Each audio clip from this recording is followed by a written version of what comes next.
step quick, no flop. We swing, we strike, we pop. Whole game, all in. No flinch, no spin. We don't blink, we don't beg. PLN push edge to edge. Friday night fight. Turn it up, top tight. No hands, no hype. Need a line bringing back. Friday night fight. Friday night fights.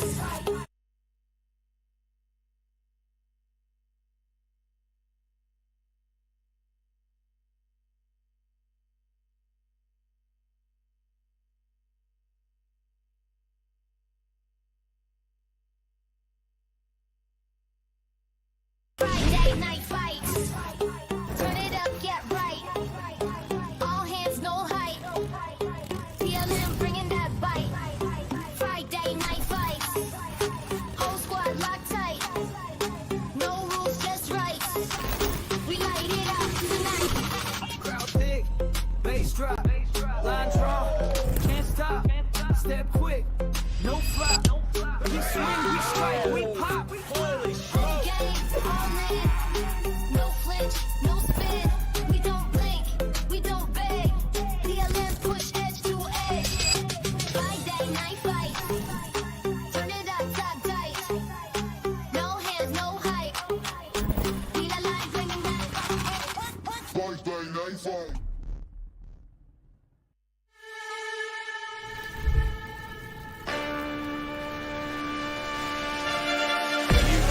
Tonight. Oh my God!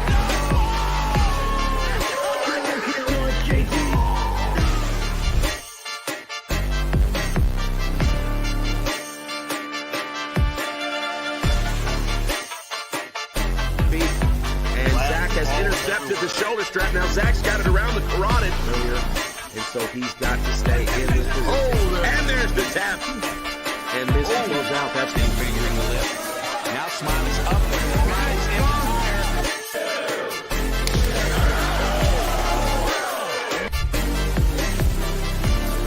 And here we go. Immediately, Steven Minsky tries to block the escape. Oh, he immediately smashed him down, and his athleticism is all for naught. Loy Davis getting smashed. Little choke work in Mayhem. Minski really perfected the up out of the seat. Here we go, round 6.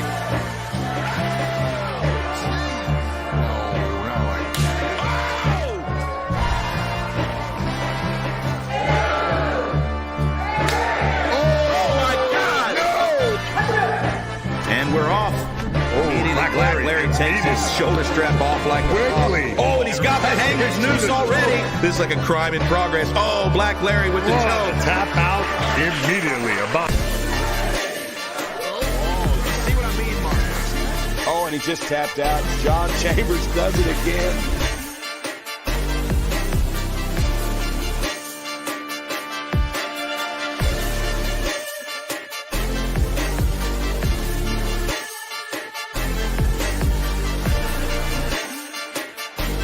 Inch by inch. Oh, he's going to have to defend that right leg of Laroy Davis. Oh, and he taps him out!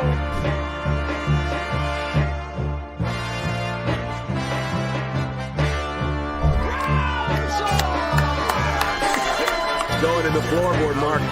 We've seen this before from Groundshark. Now, Groundshark does have a bit of there it is. He does have a bit of a penchant for choke.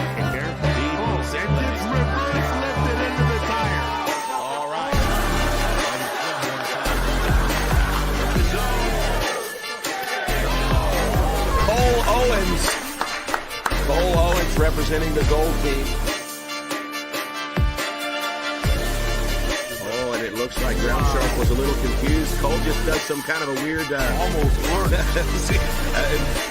right, now Groundshark kind of does a weird kind of a drunken stop. Him to be tired of an attack. Curiously...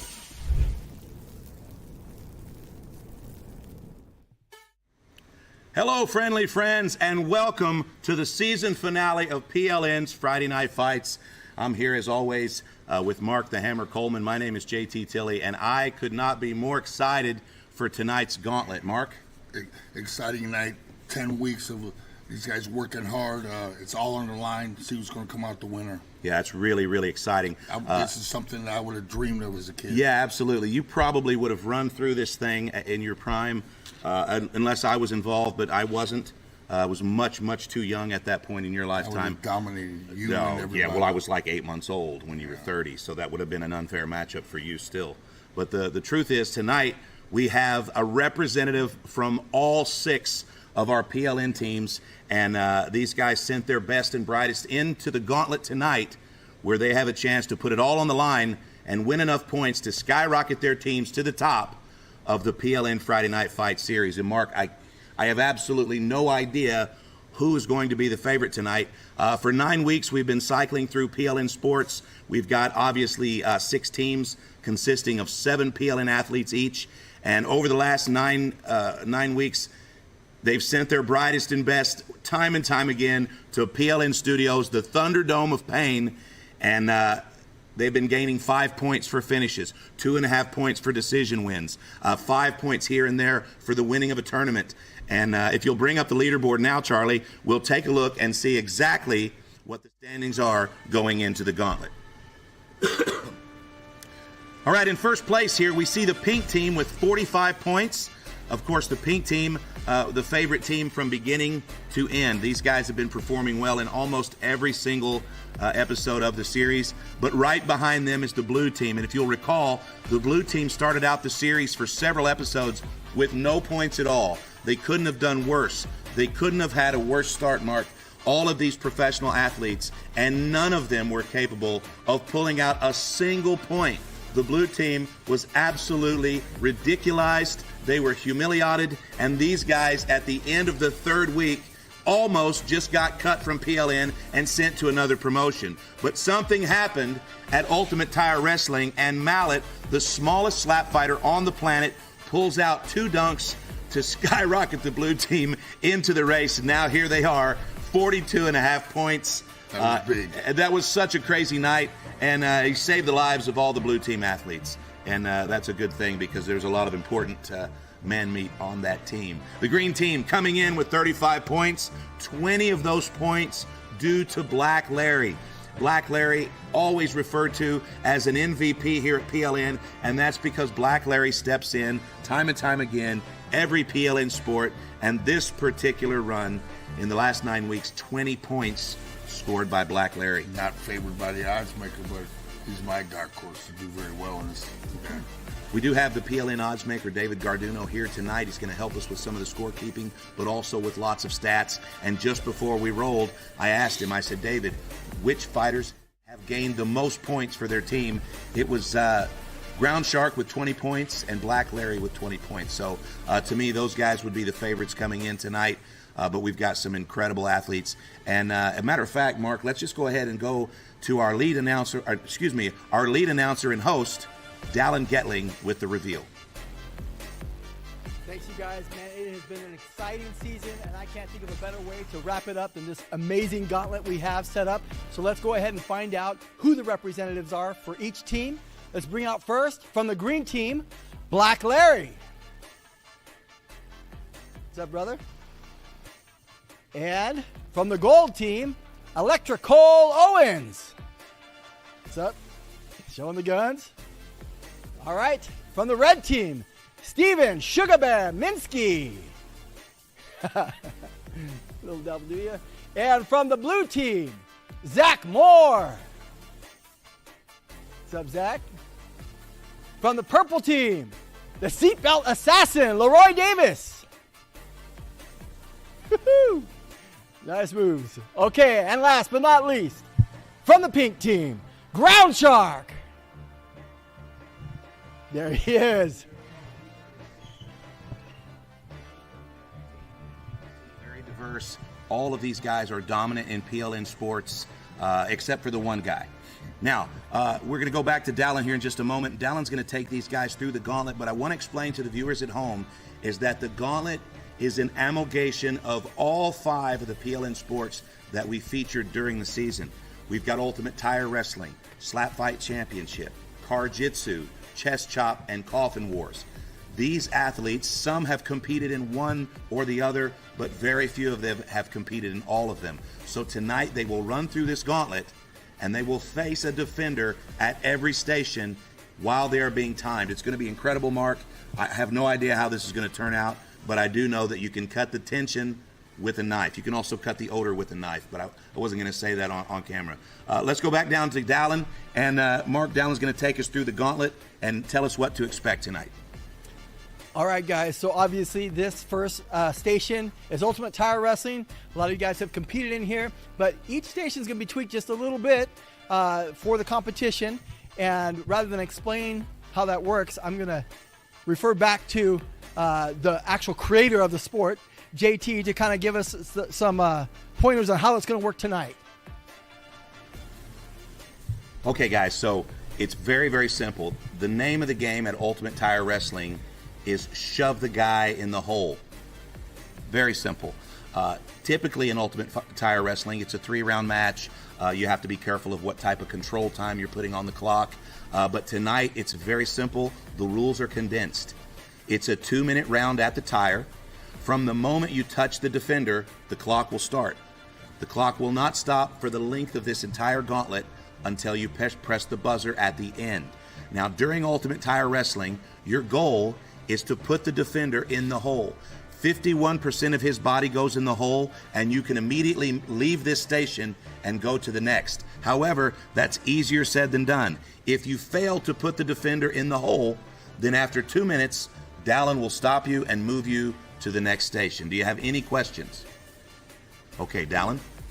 All right, so there will be some, we'll have a ref on each one of our lead officials, Kyron Bowen, and he'll be giving you warnings if you don't stay engaged with the tire, engage with the opponent, and we'll move on with that. Do you guys want to meet your defender? All right, let's bring him out here. Our first defender for Ultimate Tire Wrestling is none other than John Chambers. Come on down. You are the first defender. The Ultimate Tire Wrestling. Experienced practitioner of Ultimate Tire Wrestling in the game. From the moment we started testing this sport, John was at all of our testings, and this is a man that has never been dunked in the tire. This guy definitely put these guys through the test, and I think it's going to come down to a lot of talented guys here, but who trained, their heart rate's going to be taken up and brought back down 2 or 3 times. These guys better be in shape tonight. Yeah, absolutely. And, you know, we've got guys here that definitely train. They are prepared, but until they walked into PLN Studios tonight, they had no idea what to expect. And let's go back down to Dallin in our second station for more explanation. All right, guys, so you recognize this. This is Slap Fight Barrel. We will be competing at Slap Fight. It's going to be a little bit different, though. In fact, can we get Kyron, you want to come join us? And JT, again, I'll let you explain some of the intricacies of this. These particular gentlemen here tonight, the 6 of you running the gauntlet, only one of you, to my knowledge, has ever competed in slapping, and that would be Larry. So if I could get Larry to step up to the barrel real quick here with Kyron. This is how it's going to work tonight, gentlemen. You won't be taking any open hand slaps. That's too dangerous for someone to just come from home and get slapped in the face without any conditioning or training. So we're going to be using these slapsticks, and this is how it works. The defender is going to smack first. First, he's going to measure. If you'll watch our lovely spokesmodel here, Kyron. Once he measures, then he's got a 3 count. He's going to have to bring it back, and we're going to count with him. 1, 2, and here we go. He's then going to smack his opponent between the eye and the jawline. If the slapstick lands on the neck, that's a club, and if it lands at the eye or above, that's also a club. If you club your opponent, there will be no warning. It will just be an immediate 15-second addition to your time. So make sure that the slapstick lands right on the cheek each time. Now, if you try to go super soft just to maintain good technique, you're going to get added 15 seconds to your time for timidity. So you've got to throw some strikes here. Now, it's going to be a 5-round match. Keep in mind, you're going to throw 5 strikes and you're going to receive 5 strikes. And every time you violate the rules of Slap Fight Championship, there will be 15 seconds added to your time. Let's go over those rules quickly. When you're slapping, You cannot pivot, move your feet, or lift your heels. Your feet have to remain firmly planted on the ground all the way through the count and the strike. You cannot pivot, you cannot lift your heel, and you cannot step. That's a violation. That's called stepping. You also cannot flinch. Black Larry, if you could go ahead and give a shot to the official. Full speed, please.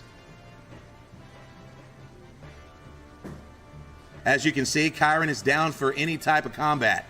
And here's the thing. If he sees that you're being timid, he's going to add 15 seconds to your time. But if he sees you flinch, move away from the strike, that's also 15 seconds. Make sense?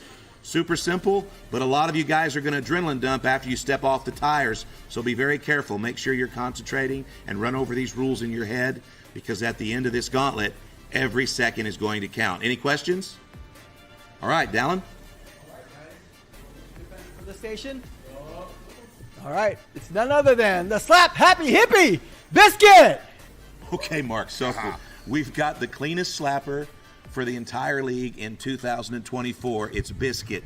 Now, Biscuit is the Slap Happy Hippie. Everybody loves him, but let's be clear, he doesn't make a lot of mistakes. So some of these guys are going to get smacked in the face with a slapstick by Biscuit 5 times, and it's not going to be fun. All right, guys, let's move on down here for the next one. All right, we're going to move these guys over here. This is going to be our third station, friends. It's Car Jitsu Championship, and it's very, very simple. We'll go back down to Dallin here to get oriented. All right, guys, you can read. You can see this beautiful car. This is the Mustang that RTR sponsored for us for this season, and we will be competing in this car for Car Jitsu. And there are, again, a couple rules that we've tweaked a little bit. I think you know the majority of them, but again, we'll go back to JT to explain those.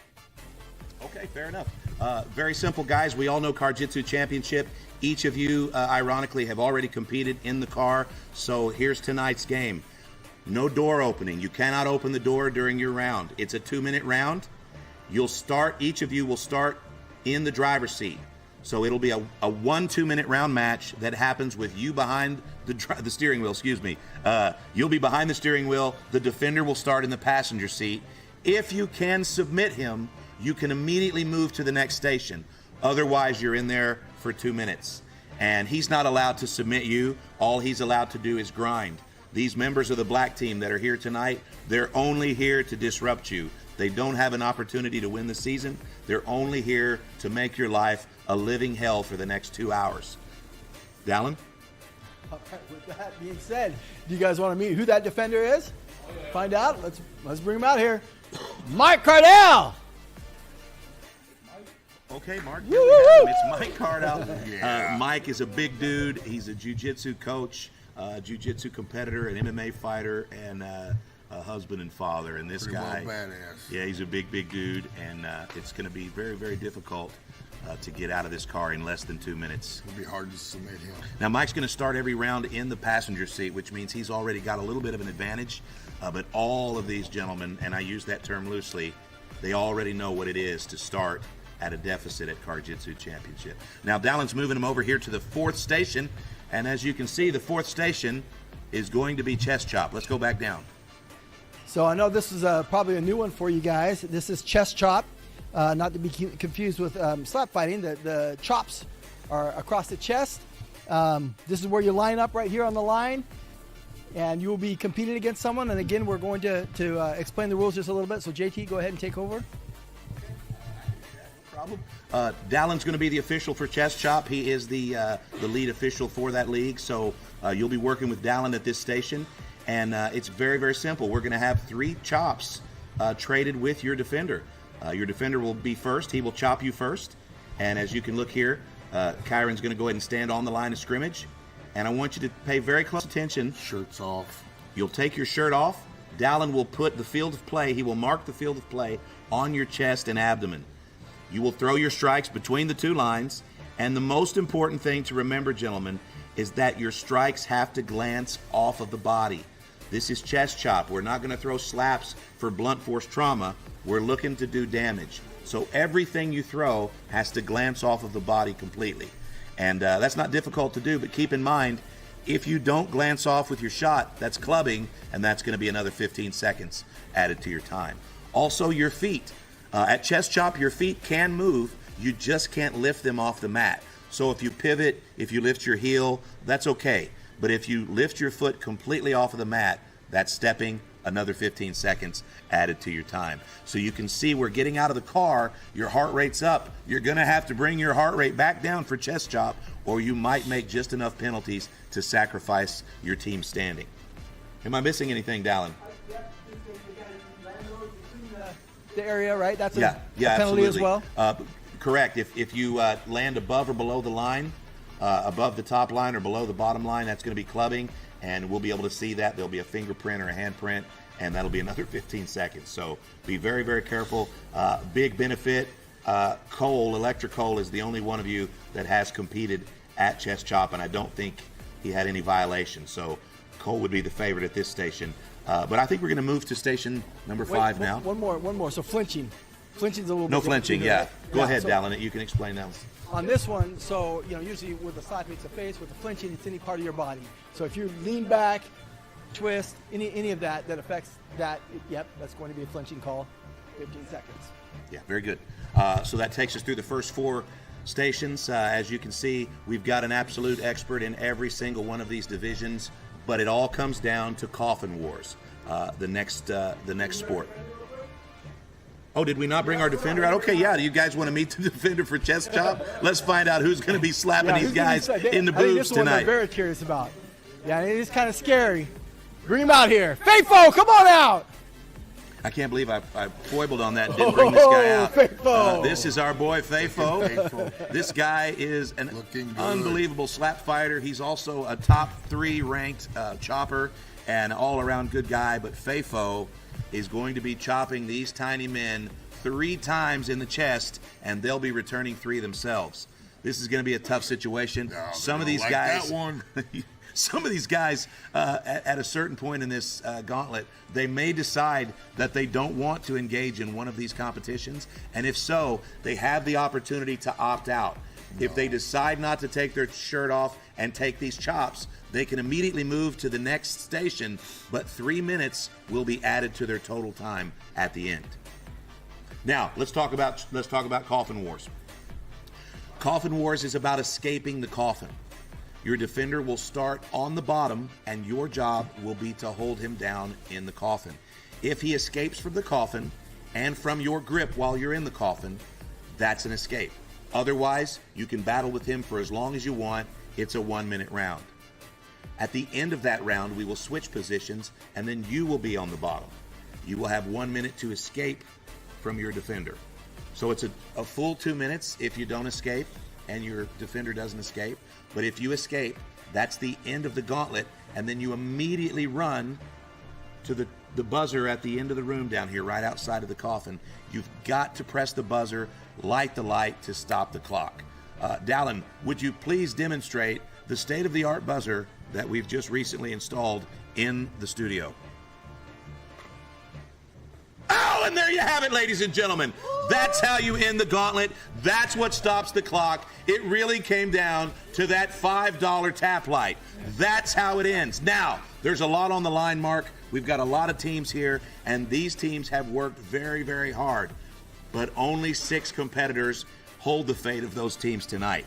There are at home about 40 men right now who are screaming at the television. They all believe they should have been the one to represent their team, but it comes down to these 6. So, Dallin, is there anything you'd like to add? Yeah, I'm just going to meet our defender here for the Coffin Wars. Please welcome Raven. Okay, so Raven, Mark, that's Big position for Raven. I hope he can handle it. Yeah, this is a tough situation for Raven. Every one of these guys outweighs Raven by about 400 pounds, and they're all more experienced in the grappling. But Raven is one of the innovators here, and he's worked a lot with us on Coffin Wars. So Raven's going to have the opportunity to prolong this round for each of these guys, and he will be the final defender before the tap light. So JT, can we actually be specific with the positions? I think there's some questions on this. So well, each one of these, we went through with each one of these guys before the event and explained the technique used for each one, but these guys all were already familiar. So it's very simple for those of you at home.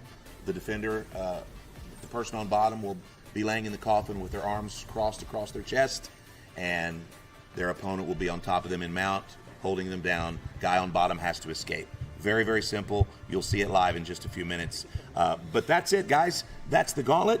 I know you didn't know what to expect, but I would like to say, if there was any question that you had about the gauntlet, this is the time to ask.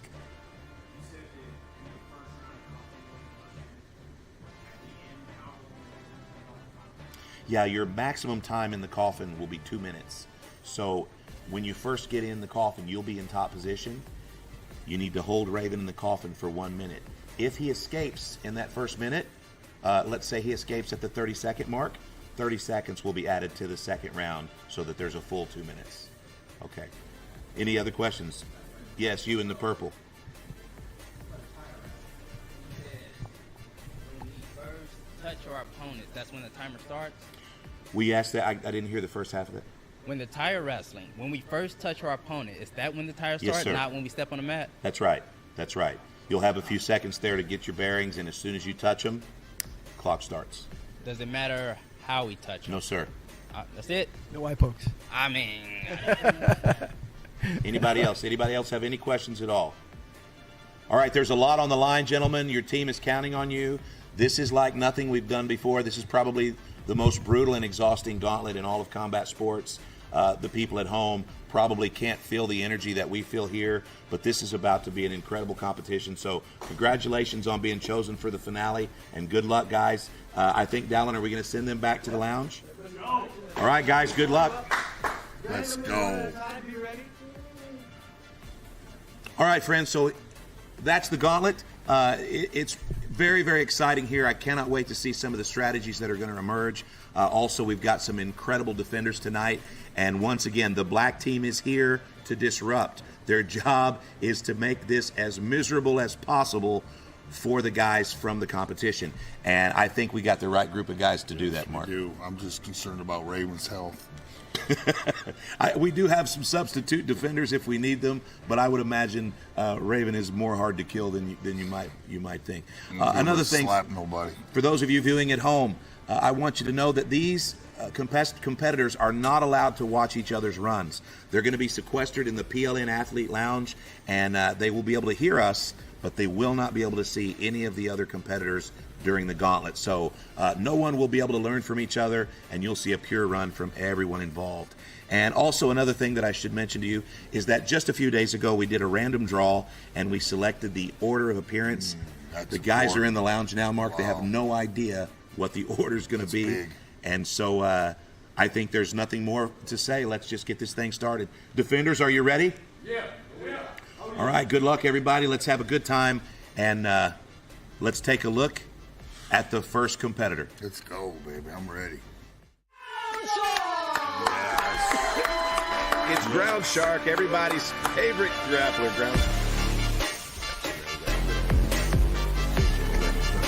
Oh, no, he's going in the floorboard, Mark. We've seen this before from Groundshark. Watch how fast he is. Look at this. Grappler. He's also got about 30 or 40 professionals.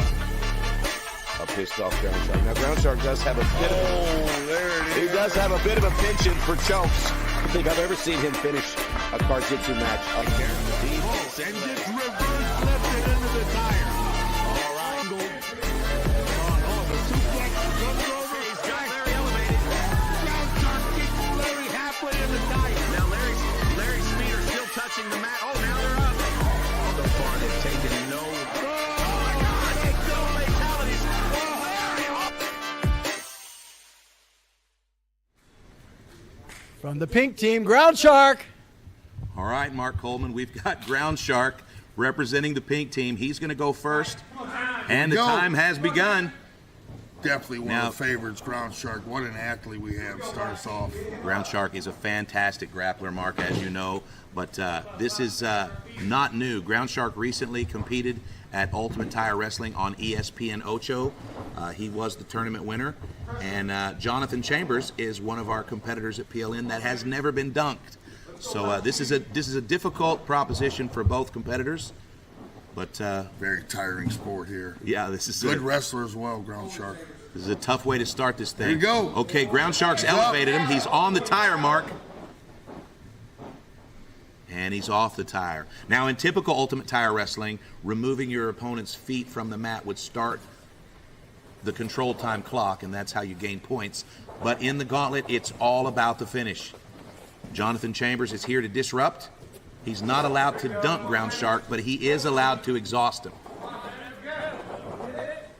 Groundshark, one of my favorite grapplers, Mark, in all of the PLN sports. You got to think, do you save energy here if you know you can't dunk him, or do you go for it? A long night. I think you got to go for the finish if you're Groundshark, but that's easier. Sure do. Easier said than done. Groundshark trains with my good friend Mike Rogers at St. Charles MMA. He's a veteran of over 30 professional fights, and he's just got a great personality and a good disposition, Mark. It's a sport where you got to explode. Somebody's got to explode and get the guy in the air. Get your hips in, way too far out. From here, I can see Groundshark. He's not even breathing heavy. He hasn't broken a sweat. But John Chambers is such a handful at Ultimate Tire Wrestling. Very strong, very heavy. Look at that. Wow. Pardon me. Look at that. John Chambers going for an imaginary knee bar. No submissions at UTW, so he's back to his feet. And he's absolutely active in a way that we don't normally see Jonathan Chambers. That's the 2 minutes. Now, immediately, Groundshark is in charge of how quickly he goes to the next station. And so now we're going to have Groundshark taking some shots to the cheek. Here we go. 1, 2. All right, no flinch. On that one. No penalties for Groundshark in round 1. Here we go. 1, 2. All right, and it's a clean shot. Our lead official, Kyron Bowen. And another shot from Biscuit. 1, 2. Oh, I think we've got a little bit of a measuring contest here. Stepping more. Okay, that's 15 seconds. Wow, that's big.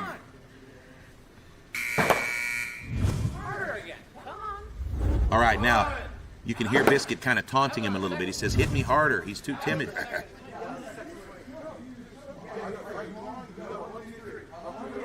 Let's go. Okay, so Biscuit, he thought maybe there was 2 count instead of a 3 count. Oh, nice. He's starting to amp it up a little bit here. And I would imagine, yep, Groundshark as well. Cracked him in the ear, and that's allowed with these sticks. Here we go. And another shot. Good thing we're not counting penalties on Biscuit. Let's go. All right, so that means he can move on. Get in there. Not many penalties. He's going straight to Karjitsu, Mark. Here we go. This should be real good right here. 2 elite athletes. All right, mouthpiece is in, gentlemen. And here we go. Groundshark always taking his time. He always stays very, very relaxed, and he waits for his competitor to come to him. Now, tonight is difficult, Mark, because they're not allowed to open the door. Yeah, well, I like that rule, but very, very composed on his back. But Groundshark, one of the few guys that can be on his back and not be in danger. Yes, I agree. Now, Groundshark has been finishing opponents left and right this season with his Darce choke. It doesn't look like he's going that direction now. He's got 2 minutes in this car, and if there's an opportunity for Groundshark to steal a little bit of time, I would think that it would be in Karjitsu, Mark. He's got to go for it. Now, one of the things that you may not have experienced before if you're not in combat sports is the adrenaline dumps. And Mark, leaving that tire with John Chambers and having your heart rate up so high and then having to do that technique-driven station with Biscuit, your heart rate's going to come all the way down in that 5-minute period. That's the beauty of this gauntlet, JT. I say 5 minute. I think that was 2 minutes, pardon me. Yeah, that's the beauty of this. Got to be able to change. Yeah, he's going to have to kickstart again here in a few minutes, but right now he's got a 225 big vanilla gorilla on top of him, smashing him into the driver's side door, and he's not allowed to open the door or escape out the window. He's also not allowed to go into the back seat, so he's just getting smashed, and there's not much chance unless he can get a hold of that seatbelt. It's getting hot in there. Oh, it is 87 degrees inside the car. Holy smokes. And the black team defenders are all having each other's back. They're all rooting each other on. Their only function tonight in this gauntlet is to disrupt, and they were all very happy to have this gig. And you can see them now. They all want to see these guys as miserable as possible. Yeah. I thought we'd see a few more submission attempts from the Groundshark here, but good round. Good solid round. You know, Mike said, okay, now that's going to be the 2 minutes. That means Groundshark he's got to move over here. Hustle. And get on this line for chest chop. All right, shirt comes off, and now our chest chop lead official is going to mark the area of play. And here we go. As you can see, Fafo's already got his lines in place. You've got to strike within the lines. Here we go. Let's go, guys. 1, 2. Okay, and the first chop is legal. Let's go. Groundshark eats it, Back and now he's got a little bit of payback here. Now, it's the first time we've seen a chop on Groundshark, but this, again, is a guy with 30 professional MMA fights. Getting tired. Nice chop. That'll work. That'll work. All right, so here we go. This is round 2 of 3. Just for the record, we've got a 300-pounder here chopping a 170-pound man.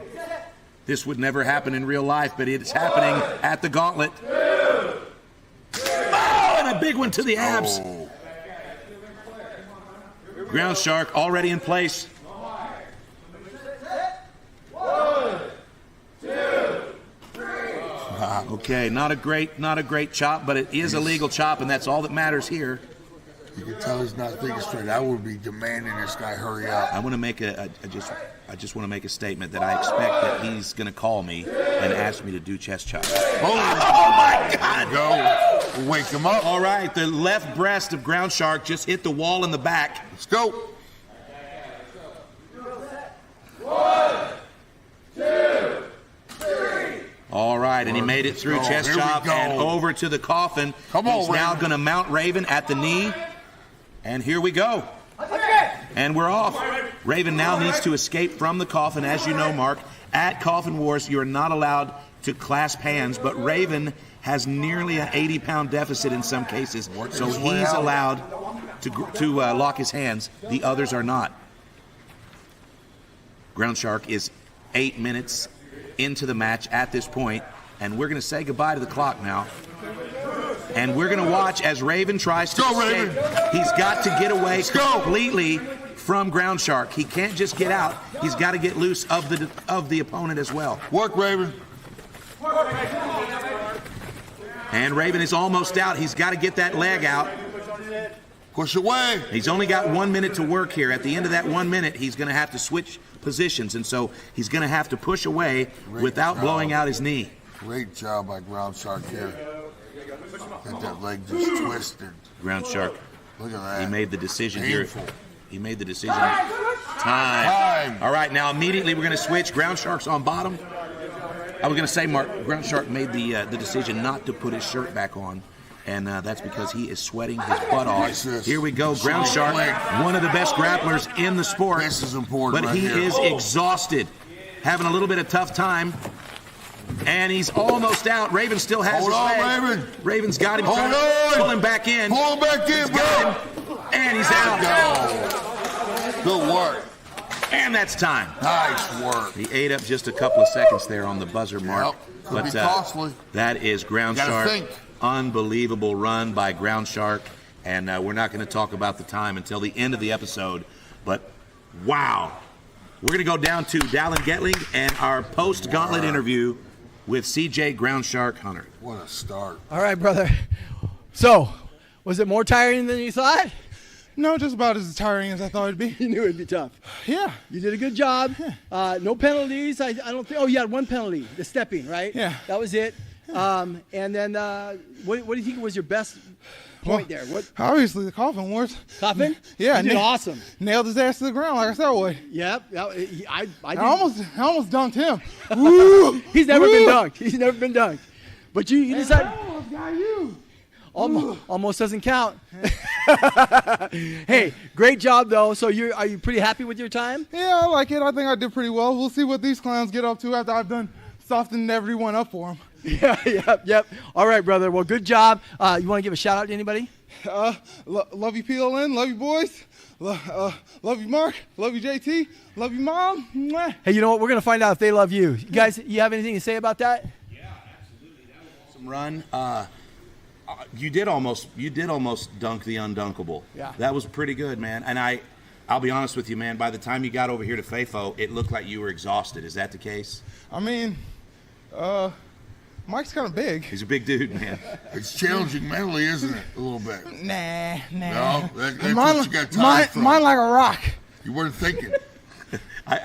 I'll be honest with you. That was really enjoyable to watch. Yes, very but good. I could feel the pressure to just keep pushing forward Good and work. keep the transitions from station to station. I noticed you picked up a lot of time during those, but you got a little floppy after the car. Was that where you felt like you had the biggest surge of energy? Yeah. I was just, you just gotta put it in fourth gear sometimes. You just gotta upshift it, and that was just the job. How'd that one chop feel? He got one good one It on stung. It stung like hell. Yeah. It all sucked. Yeah. But you do what you gotta do. I had a premonition that after taking 3 chops and not really getting a great one off, I had a feeling that I'd hear from you at some point asking to chop again. So we will see, fans, if that happens. He is a crazy person. It could be in the future. Yeah. But fantastic job. Anything you want to add? Good start. Going to be a hard score to beat. All right, brother. Good job. All right, go relax for a little bit. Guys, that was fantastic. CJ Groundshark Hunter, he's been one of my favorites for, I want to say 15 years. He's just a great guy. And congratulations on a great run, CJ. We're going to go to commercial, but first, we're going to take a look at a couple of the brightest shining moments from our 10-week series, Friday Night Fights.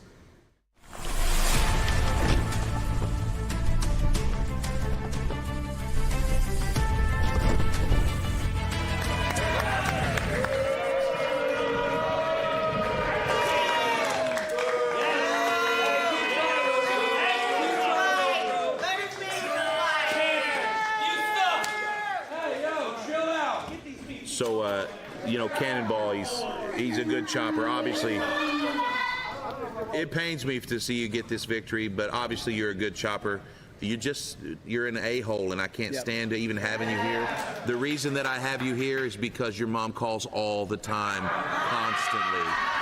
It's constant. I will chop my mom right here, right now. Bring her out here. Your win streak would end. Your mom would kick your ass. He calls me about 2.5, 3 weeks ago to tell me that he has representation now and that he doesn't book his own fights. Here's the problem. The way that Ernie does business is not attractive to us. I don't like the way he books your matches. You can't insist on having specific matches. That's not how Chest Chop works. It's ridiculous, and I almost didn't even book you because Ernie's a pain in the ass. And I am a good businessman. Nobody at Pro League Network, nobody at Pro League Network asked you to be here. Good business. Nobody in this company wanted you here. You pushed your way in, and to be quite honest, I hope he gets his ass kicked next time.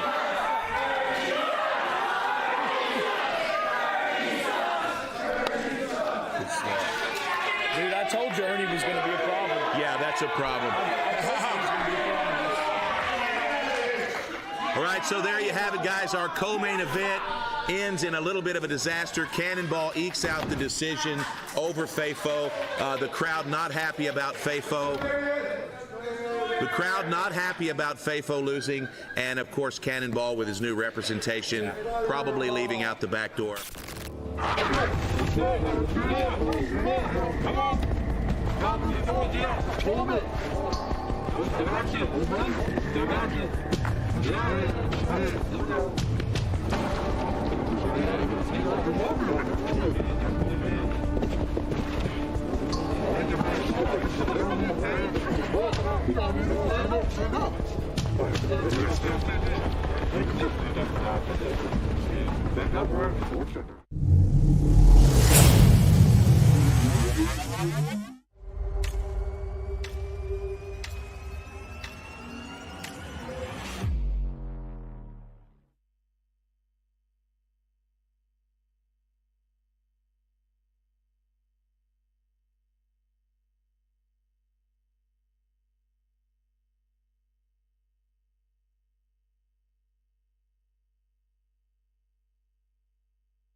Here's the biggest thing, Mikey. I did not realize this, that we're not going to know times until the end of it. I mean, I love it. It's one of those things, Creed. It's a cliffhanger, so to say. You know, you've got the upcoming guys. They don't know what time they need to beat. They don't know if they're going fast enough. So you need to go full blast into this. You've got to go as quick as you can. And I think going first might have been a bit of a disadvantage.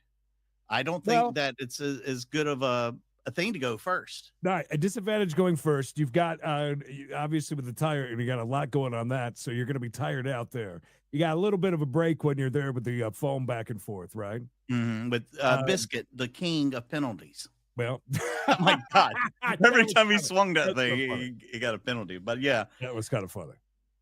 It's a lot to take in. I know the rules and everything were a lot to go through, but as it's going on, you're getting more of the idea. Okay, this is the first of its kind. You know, we haven't done anything like this ever before. No, so with it being you explained new, with your Nickelodeon thing. Yeah, you're absolutely right. It's like Double Dare, where you had the obstacles into time meets American Gladiator. Yeah. You know, if you can get in there and get that dunk right away, right, you save some time. Not having any penalties. You know, keeping it clean and keeping it legal is very important, Creed. How long have you been working on that one? No one else is using it now, so I figured I'd take it. It's up for grabs. It's up for grabs. Sure is. No, very, very fun. Love the layout. It'll be very, very interesting to see as we go, and also to see if anybody's going to go ahead and just not get chest chopped by Faithful like I would, and I would just take the. Sorry, I would take the 3. No, you just told your team I'll throw you under the bus, kids. I know, but you know. We're back, getting a good shot at our lead official here and host PLN, Dallin Getling. And while we're on commercial, Dallin leaned to the side. He said, "Hey," he said, "if any of these defenders get hurt, is there any possible way that I could be the substitute?" And so, you know, Dallin always wants to jump in. We do have a substitute tonight. He's waiting upstairs. It's The Cure. The Cure is a professional slapper signed to PLN, and he has competed in every one of these sports. So if there is any problems with any defense. I'm very concerned about Raven. Yeah, I heard you say exhausted that. Already. Raven is, 110 pounds, I think, soaking wet, and his primary discipline is Tai Chi. So a little bit difficult for him in the coffin. We'll see how he fares as these big 210-pound guys smash him. I think he's into it, though. We got another runner, guys. It's time. We're going to go ahead and random draw. We're going to play the package of our next contestant. Let's go. More!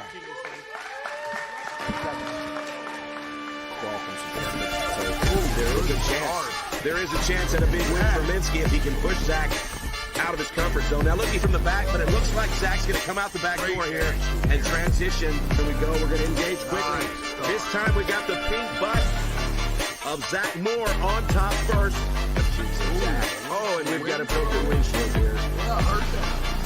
And Zac has intercepted the shoulder strap. Now Zac's got it around the carotid. And so he's got to stay in this position. And there's the tap. And Minsky goes out. That's going to end the match.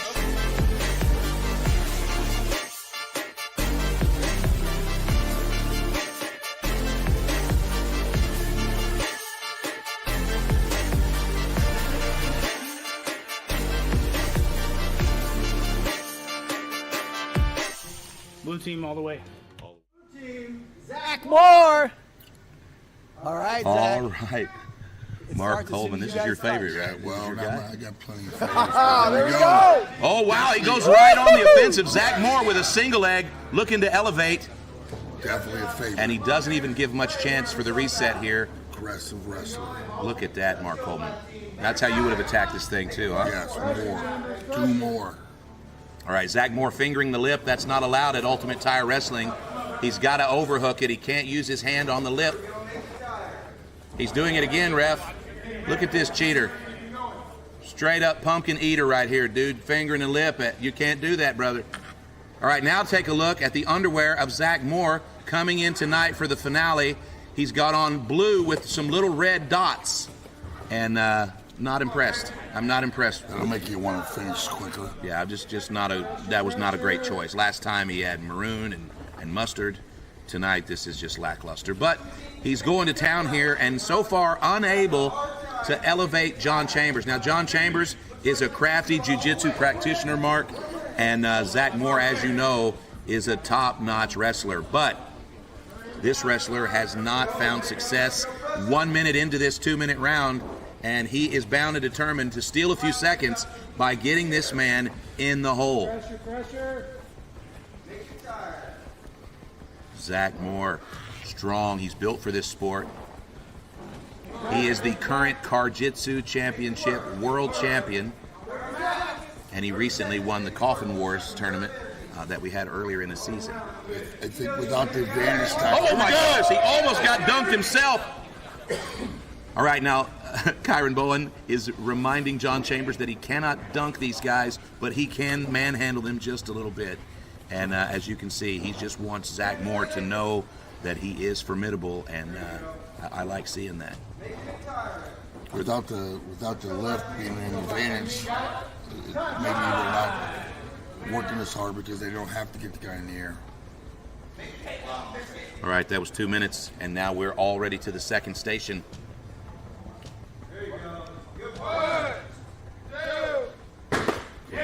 Okay, nice little slap there from Biscuit, and let's see if Zac can stay within the rule structure. All right, we've got a step. Oh, no. And so that's going to be 15 seconds for the blue team. Gotta think here. Right now, the blue team is at home cursing this man. All right, he takes another one. Now, these shots with the slapstick are not going to hurt Zac. He's also a champion MMA fighter. Oh, we've got a club. Oh, no, Zac. Another 15 seconds added. Okay, he takes a third shot. This is his final shot. Balance. Oh, and another step. Nice one. Oh. Stepping again. Wow. Oh, this is 5 rounds, correct. Okay. Biscuit laying him right in there. Zac wants to hit him hard. All right. No step this time from Zac. Pulling it together here. 1, 2, 3. Last one. 1. Look at this. All right, he pulled it there at the end there. He got it together. That was it. Got to hurt a little bit. Oh, no, they did get him for another 15 seconds. Shake it off. Zac Moore wasted almost a full minute at the barrel, and now he's in the car. Needs a sub. All right, so Zac should make quick work of this guy. Zac is the current world champion, but Zac is also 20 pounds lighter and already somewhat exhausted. However, this is a world champion, so he very well may be able to pick up that 45 seconds that he lost. Mike Cardiel, very, very strong, very, very good jiu-jitsu practitioner, and tough guy. But you're talking about a world championship Karjitsu fighter, and he's already got the seatbelt around the carotid mark. Very good with the seatbelt. Showing a sense of urgency here. I like it. Yeah, I like this a lot. This is a nice exchange. There's the undies. The other defenders, the other black team defenders, are all surrounding the car and shouting helpful advice to Mike. They do not care about the blue team, and all they want is for the blue team. Oh, and we've got the tap out. Look at that. So immediately Zac Moore taking his shirt off and headed to chest chop. Got to hustle here. Zac Moore is at a good pace here, Mark, but don't forget he's got several penalties. Let's go. Let's go. Let's go. Got to hurry. 1, 2, 3. Okay, he eats it. Now it's Zac's turn. Get him back. Now, earlier in the back room, I was asked several times if he could bitch slap Mark. He wanted to land the knuckles backwards. I said, no, you've got to land the flat hand. Look at this. Nice chop from Zac Moore. Wow. Zac Moore, like he slapped him with a fish. Now we're forcing Fafo to use his left. Oh, my God. But he's taking no mercy on these guys, Mark. Getting her heart rate back in line. Look at this. Oh! Okay, we've got a clubbing call here. Costly. Now what that means is that the shot did not glance off the body. You can't have the blunt force. So that's 15 seconds added to the time for Zac Moore. 1, 2, 3. Nice. Let's go. Wow. Let's go. Oh, Zach's got one more chop. He's eating up a little bit of time here. This is a... 1, 2. Oh, I like it. Fafo deserved that to the right boob. I hate his right boob. Okay, now he's going back to the coffin here. He's going to start out on top. Now he's going to mount below the knee. And we're off. Now Raven needs to get out of this coffin. He's got 1 minute. It's going to be real hard to get off. I'm going to say goodbye to the clock now, and we're going to watch as these guys try to elongate this round. Let's go, Raven. The entire black team is surrounding the coffin. They're all rooting for Raven, but you've got a top-notch wrestler here representing Team Blue. For those of you watching at home, when you're inside the coffin, you cannot escape over the top or the bottom. It must be over the sides. Raven, 155 pounds. Zac Moore, 206 pounds. A little bit unfair, but that's okay. Raven deserves. Now, if we get to the first minute of this match, they will switch positions, and we could be coming up on that now. Jump out, Raven. There you go, Raven. Oh, Raven reverses him. Let's go. Come on, Raven. Jump out. Raven wants out of the coffin. Nice work. Nice work. And he's almost out. Oh, and he's back Let's go, in. Raven. And he's almost out again. And Zac Moore. Oh my goodness. Nice Zac Moore try. keeping him in. Yes. And he's out. All right. Oh, he thought he was finished. Now he's back. He's on bottom. He's got to escape. You can see Zach's just kind of seeing red here. He's losing it. Not going to be holding him long. And Raven's going to have a Hold him. here. And Zach is out. That's great. Great run by Zac Moore. Couple of little foibles there, Mark. But fantastic run. Let's go now right to Dallin Getling with Zac Moore following the run. Man, you ran into a little bit of trouble there at the slap fight with the penalties, but you more than made up for it there at the end with Coffin Wars. And tell me how you felt about the whole thing. Man, it was gravy. Gravy? Gravy. So you're not even tired. That didn't. Yeah, those slaps were not gravy. Those were loud. You feel those? No, I don't feel pain. Right on, man. Okay, so what was you think your best event? Jiu-Jitsu everywhere, all the time. All the time. They told me in the back, nobody's submitting Mike Cardell. No offense, Mike. But first more, thank God. Thank PLN. Thank JT. Everybody, man. Good job. Good job. Well, you made up for it. Hey, stay tight because I want to see what these guys have. They might have some words of advice for you. What do you guys think? Man, I'll let you start, Mark. Well, I don't think you more than made up for it. It's all, you gotta be accurate. You can't commit to fouls. It's going to cost you. Yeah, I mean, it was kind of weird. You've done so much striking that you're so used to pivoting your right foot. So every time you would throw a strike, your heel would come up and you would pivot. It's not. How many fouls did I get? I believe, Everyone. David. Five. Five fouls. Yeah. Four. Was it 4 or was it 5? It was 4. Pardon me. Okay, let's or go. 5. Who needs to be specific? We'll go and look at it. We've got the numbers right here. But what was really great was the damage that you did to Fafo. You landed some incredible chops. Can we get a camera on Fafo's midsection? Just look at this. Now, one of the things about Fafo is that he also doesn't feel pain. Thank you, Vanna. He also doesn't feel pain, but he's going to take 18 chops tonight. So, a good way to soften him up for the others. The club was bad on my part. What did you? Sorry, Mark and I, we can't see as well as we can during a normal Jiu-Jitsu event, but what did you get cardio with? Same thing I got Steven with. I got it around, both sides pinned his back down, and then just used my head and body. Great work. Nice. Use his head. He actually had it for a while. He fought it for a while. He tapped his foot and was like, you said tap your foot if you're good. He said bop, bop, bop, bop. Yeah. Well, we've got our PLN odds maker here. It's David Garduno, and he's scoring the matches. And I can tell you that while you were talking to Dallin, he leaned over and he showed me the time. And it's a tight race, man. It's a tight race. So good job. We'll see here in a little bit how you did. Mark? Great job. Let's go. We'll see you next time. Mark Coleman, people, my biggest fan.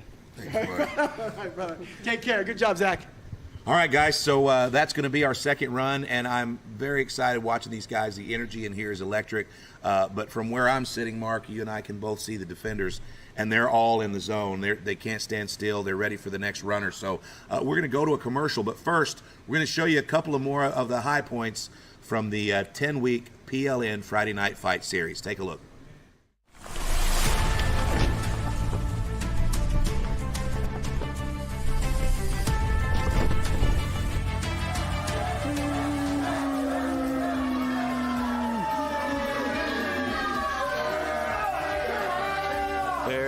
It's Hoodbilly coming in, starting trouble, as always. Always starting something. It's the red team. Hoodbilly coming in. He's the bigger.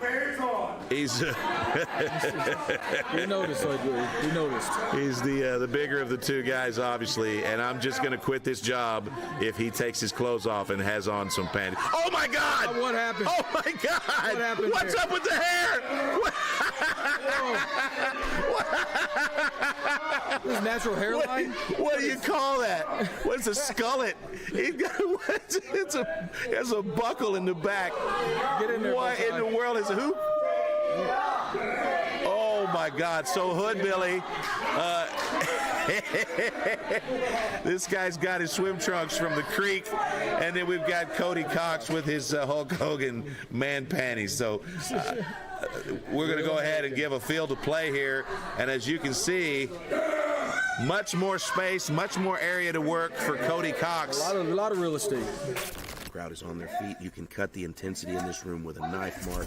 And here we go. We're going to engage quickly. Nice This time we got the pink butt of Zac Moore on top first.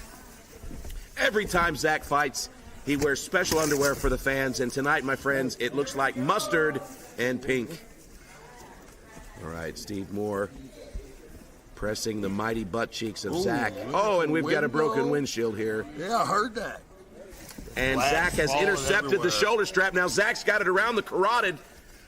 Steven Minsky's fighting to get out from under that. And it looks like we may have a finish here in round one if Minsky can't get to a better position. Minsky's wasted his door opening earlier, and so he's got to stay in this position. And there's the tap. And Minsky goes out. That's going to end the match.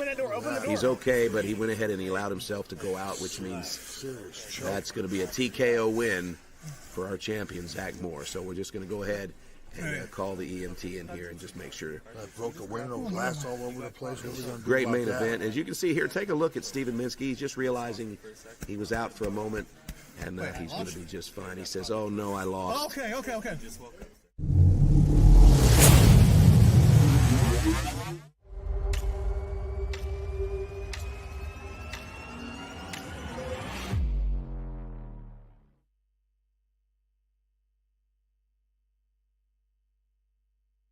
Where is that? Yeah. Look at that. Oh my.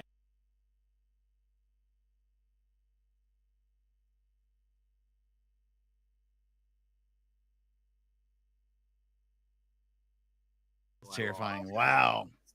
Remember, and then he goes, oh, okay. Man, all right. Mikey, that is Penalties, Creed. Penalties. Huge in that round. all right. But did he make it up for it? I mean, he did an amazing thing in the Karjitsu section of our. He saved time there. Oh my. He really did. Then he saved time Yeah. on Coffin Wars. But was it enough? It's you know, I he's don't got know. to make up all the time. Again, that's why I love this. Actually, them bringing it down like that. So we don't know. So penalties, did he make up for it? It was a big deal while he was in the car. Yeah. Coffin part. I didn't think anything was going to happen the way he had him for. I mean, damn near the whole. Oh, and that was it. I mean, he controlled him that whole first minute in the coffin. Yeah. Then when it became his turn to escape, it was nothing. So he saved time on both those, on Coffin Wars and Karjitsu. He was able to maybe, but wow, those penalties really added up quick. The one for chest chop, which he shouldn't have tried to hit him right dead in the chest. I mean, it just like stuck like glue when it hit. So the sounds of those chest chops, though, unbelievable. Hey, backtracking, watching the top 10 things from this 10-week run. I don't think we saw the camera angle where his head was. Yeah, when we were able to see like looking in the windshield from back like that was a great shot, and you were really able to see how he was able to get in there, clamp it in, and just use his leverage to get him to tap and put him to sleep. I'll never forget it when he had to basically tell him where he was at and what was happening, and he goes, "Oh, okay, hold on, calm down, Jesus Christ, calm down." I mean, have you ever had night terrors? I've had night terrors before, where you wake up and you're like, "Where am I? What's going on?" And just... We are here in PLN Studios, the Thunderdome of Pain, with the finale of Friday Night Fights. and it's been an incredible 9 weeks, but tonight it's all on the line. It's week 10, and it's the gauntlet, Mark. How are you enjoying it so far? I love it. It's going to be a huge sport. Yeah, I love doing these gauntlets. It's really great. I've had several people pull me to the side and ask if they can run the gauntlet, but the truth is it's easier said than done. If we can just get a scan of the room here, I want you guys to look at these defenders. These guys are in the zone. They don't like these breaks. They're asking if we can just run these guys through one after another. These guys are ready for our next competitor. But I do want to mention, so far the pink team represented by Groundshark and the blue team represented by Zac Moore, these are two of the teams at the very top of the list. If they do not win the gauntlet, they can still come in second, third, or fourth place and possibly win the entire season. But these next few teams coming up, they're competitors. If they get first place and there's a shift in the order, the bottom team can still win the entire series with a good performance tonight. So what I want to do is take us to our third randomly selected competitor. Let's go. All right, so Cole Owens representing the gold team. This is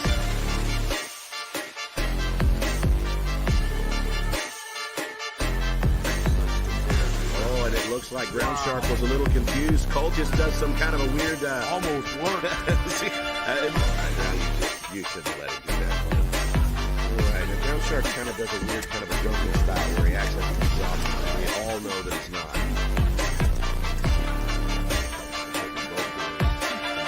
Tend to be tired of an attack. Furiously, he starts to open up the door here. He doesn't want to touch the mat, though. He's looking for something crazy. Let's see where he's going. Yeah, as soon as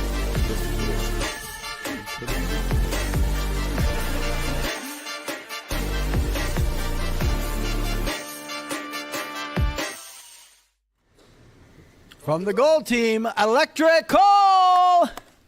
All right, here he is, Mark. It's Electrical. Cole Owens from Springfield, Missouri, Starts representing as the soon as gold you guys team. Make contact. It's so And, cool to see how this is. He's just trying to convince his opponent to get in the tire. And the clock has started. Here we go. Cole almost jumped in the tire. He said, hey, get in the tire. Didn't work, so now he's going to try to do the hard way. It's as much mentally challenging as physically challenging as gauntlet is. Yeah, absolutely. A lot of brain work involved. There's a lot of strategy in the gauntlet, but right now, Electrical facing a little bit of a deficit in weight here. I'd say about 30 pounds, but he does realize that he's not in danger of going in the tire. He just has to dunk his opponent. Electrical, he's a hip-hop artist, he's a rapper, he's a theater person, he's an actor, he's a dancer, and he's a jiu-jitsu practitioner. This guy does a little bit of everything. Get that dunk. Let's go for it, guys. We're less than a minute into this first round. There's a lot of work going on here, but so far, no dunk attempts from Cole Owens. Cole Owens is fingering the lip. You're not to finger the lip. No fingering the lip. Tire reps wrestling. You've got to overhook the lip. Now he's got a double lip finger, which is shameful. We've talked about that in private, you and I. Okay, now he's got a little bit of an elevation going here, but Jonathan Chambers is a wily one. And he's going to go ahead and get that underhook. And Cole almost fingered that lip again, but instead he's just going to put his cheek on the tire. You cannot remove yourself from the tires. You must be touching the tire or your opponent at all times. Almost into the hole. Good work here. John Chambers just likes to let these guys know he could put them in there if he wanted to. And that's sometimes easier said than done, but John Chambers is a monster at Ultimate Tire Wrestling. He's also a monster at Karjitsu, but it's nice to see these guys wrestle a little bit. All right, that's going to be the first 2 minutes, and now Electrical is at the barrel. All right, first shot. Okay, now we have to be careful here.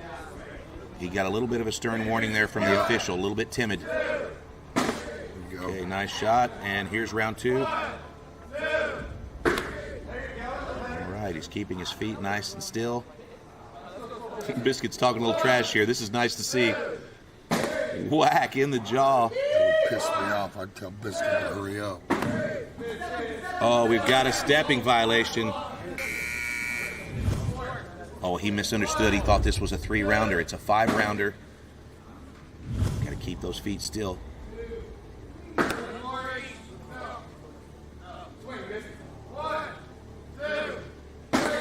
good shot from Biscuit. This is the final strike.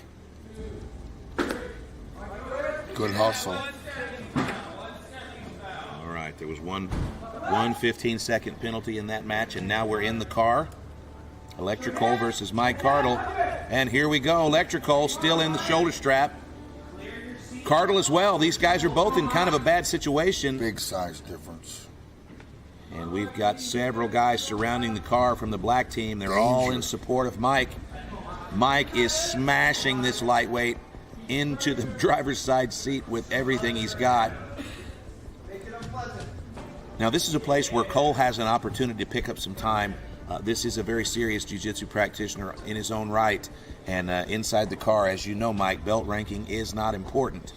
It's about fighting. Car fighting. Now, I can hear some different noises here coming out of the car. I can only assume it's either going to be Cole Owens making these noises or those tiny Hayabusa gi pants of Mike's just hoping to stay in the match. Now, you can see there, I feel bad for those gi pants. You can't submit him here, right? No, Mike's not allowed to submit these guys. He's only allowed to just torture them for 2 minutes. Cole, now he does have a shoulder strap. He does have a shoulder strap in his hands, and he could choke from the bottom, but there's just so much top pressure here.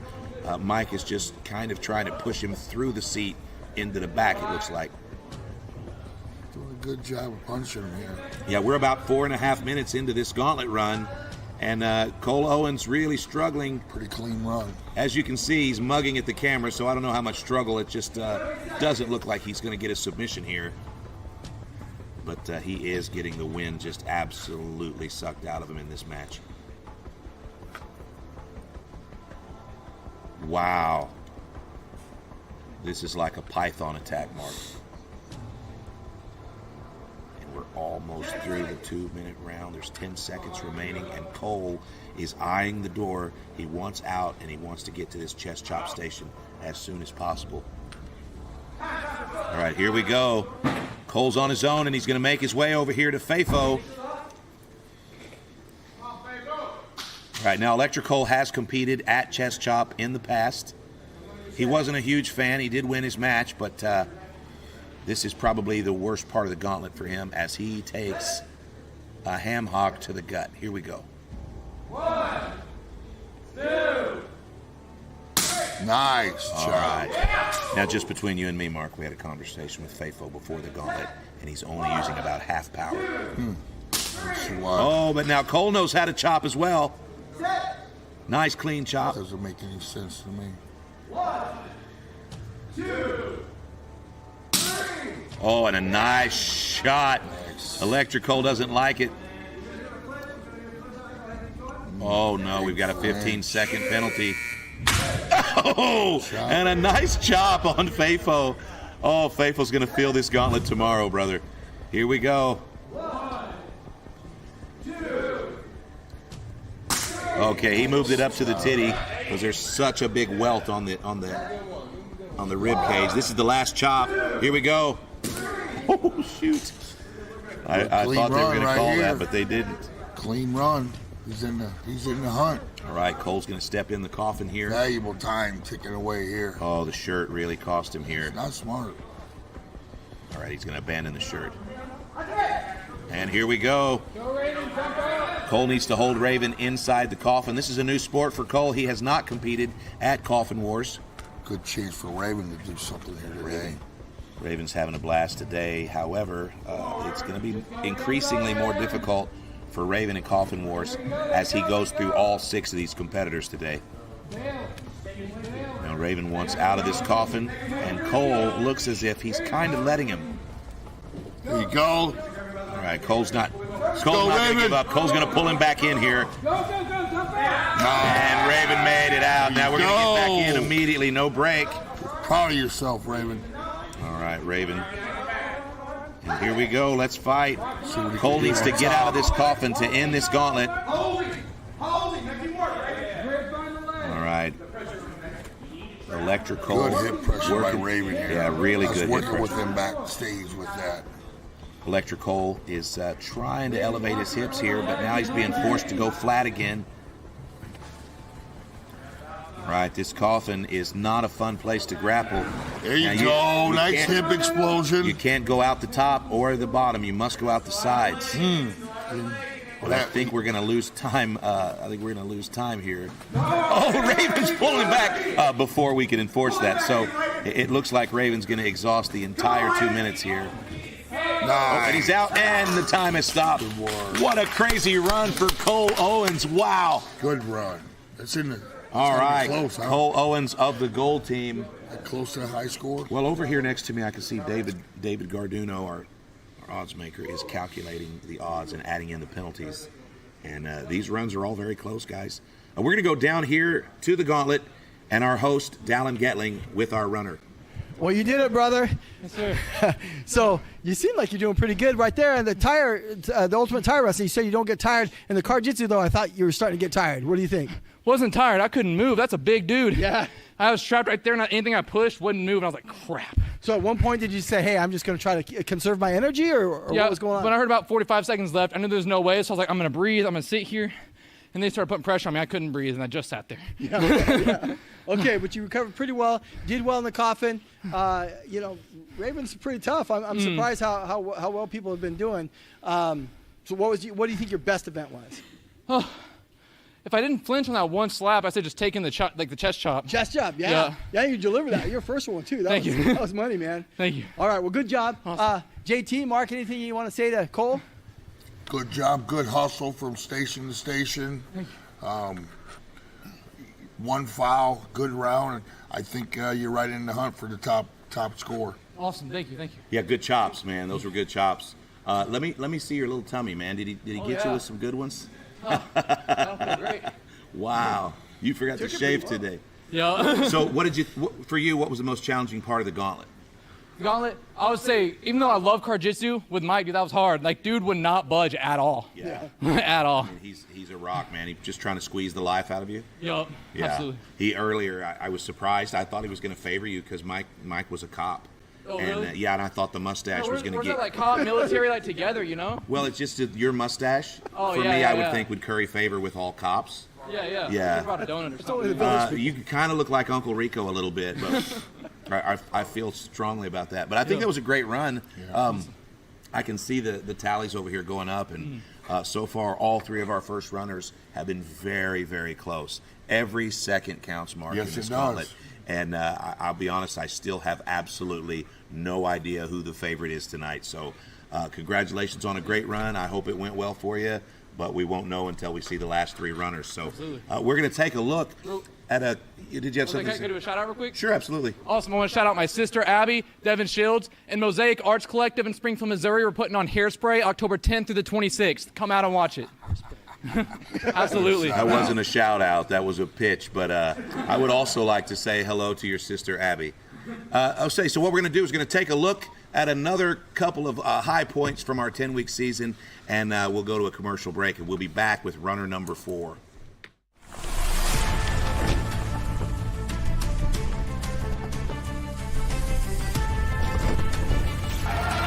Frank the Tank. Oh my gosh, Mark. I can't believe we're going to see this. Love this guy. Legend. I cannot believe this is happening right now. This guy has got almost 30 professional slap fights. He's got more slap fights than any man on the planet, and he is currently the Slap Fight Championship People's Champion and Heavyweight Champion, and everybody loves Frank the Tank. 1, 2,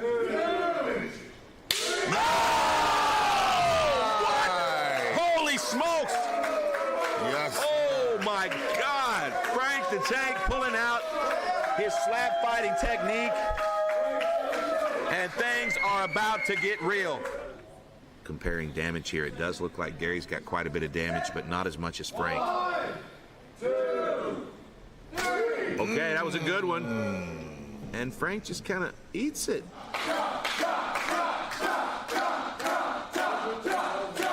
700-pound bench. Is that true? Yeah, I watched it myself. Yes. Here we go. Oh, and another great shot from Frank. Yes. I'll tell you what, this is a pretty even matchup. Gary doesn't look worried at all. Look how calm. 1, 2, 3. Oh! Are you kidding me? Yeah. 1, 2, 3. Oh! Frank the Tank, another giant shot. Oh my God! Yeah. What's happening? Oh my wow, God! That was right on the line. It's pretty even. The battle of penalties. There's just 2 warnings, 1 each. So I say 1 more round. Let's go. So right here for the belt. It's on the line. I want to know if you guys can get a shot of Frank the Tank's face right now. He's absolutely furious with us, Mark. Great performance by Frank the Tank. Yes, it was. 1, 2, 3. Oh no, he might have clubbed him. Oh no! What? Oh, it was a club. It was a club. 1, 2, 3. Oh my God! It was perfect. Wow! Frank could have landed any legal strike and become the world champion, and so that's what happened. Congratulations, Frank. Ladies and gentlemen, Frank Holland, Frank the Tank, is the new chest chop world chop champion. Wow. I can say that is some of the most painful glancing hits I've ever taken. Yeah. You're the first guy in Pro League Network history to hold 2 belts in 2 different sports at the same time. That's crazy, man. You're a world champion at chopping, and you're a world champion at slapping. Only 2 fighters in history have been 10-0 in this sport. If Raven wins this fight, he will have 10 wins in a row, and he'll be a part of history. Those 2 fighters, by the way, Zalish and Darius the Destroyer. For those of you who've been in the sport for a while, Charlie, Raven is Darius the Destroyer's coach. Oh, wait, what the? I didn't know that. That's actually Since huge. Day 1. Here we go, guys. Round 1 of 10. 1, 2. Oh! And Slap Jesus goes down. Holy smokes, Charlie. How wrong were you? JT, I couldn't have been more incorrect. Gosh, Immediately, Raven just put an exclamation point on how wrong I was. All right, this is a kind of an inappropriate time to bring it up to you, Charlie, but you were really incorrect in your assumption tonight. Now, Slap Jesus is okay. The fight is over. He's knocked out, but our medics are going to take him to the back and take a look at him. I can see his eyes are open. Pardon me. His eyes are open. He's talking to the medic. We're going to have him lay down for a little bit here just to make sure he's okay, and then we'll get him to the medical room. But Slap Jesus came into Slap Fight Championship, didn't even get an opportunity to swing. Not making weight has cost him dearly. We will absolutely have him back again, but unfortunately tonight it's lights out.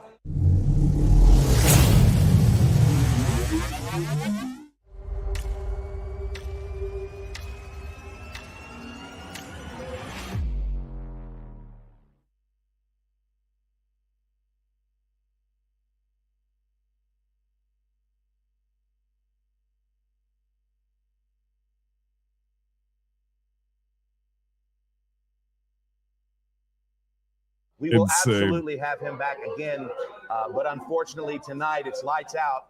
I gotta say, I absolutely love seeing the replay from the last 9 weeks. That one there, I don't think I'll ever forget. That was Slap Jesus getting hit like that. It was great because Slap Jesus got to meet Jesus that night, and it was Yes, he did. It was a big night for him. So wow, way to put him down. Another great look back on what an amazing 10 weeks Friday Night Fights has been. I'm gonna miss it, man. I'm gonna miss it a lot. Oh, I it was agree. A great time. Awesome way to wrap all of this up is with this gauntlet, that round there. What do you think? I think he did pretty decent, no? Cole Owens did okay until he got in the car. I mean, he got all that time, and he says it didn't wear him down any.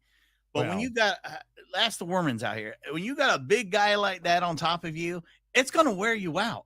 It's going to make you tired. In other words, ask Mikey's wife. Yeah, that's right. She'll tell you all about it. If she has that good of a memory. Thank you, kids. I'll be here all night. But he made up for a little bit. He did get the penalty during the chest chop for the flinch, but God, I'd flinch every single time if Faithful was slapping me like that. We got the penalty there because thinking it's only 3 rounds and tries to pivot and hurry. Yeah. When it was 5 rounds. I want to go back to the car really quick. Something that he said during the interview that I thought was pretty interesting, how he kind of was talking about just laying there and taking it. He said, I was going to worry about breathing, could worry about that. But then he said, well, then I couldn't breathe. I don't know. That was interesting. The way he described it, though, as far as how he was going to play that, and just kind of, like he said, when it's heard 45 seconds left and that, but that's an interesting one. Who's in the lead, Mikey? Who's in the lead? What do you think? Man, that's tough to say. With them taking down the clock, you got to factor in so much stuff. I mean, we've got a statistician basically from Vegas here keeping up with all of the stuff, keeping everything on the up and up on the level. It's still really anybody's go. I want to see somebody burn through this, though. I want to see somebody go hard with nothing, real right? hard. With no, a clean, good run. I think could win. We'll see, though. I don't know, but it was definitely one for all right. Just the car slowed him down way too much, way too much. It did. Also, Creed, don't forget if you're watching this and you notice.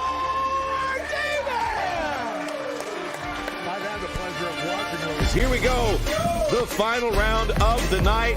It's Friday Night Fights by PLN. Week 1 is Car Jitsu. Your main event is in the 3rd round.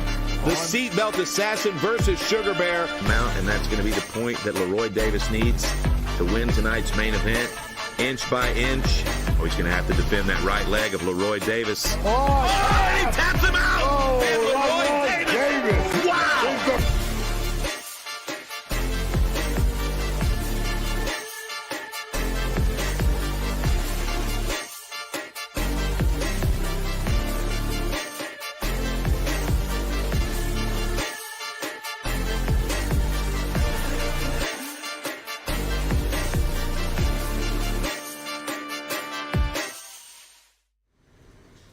From the purple team, the seatbelt assassin, Laroy Davis.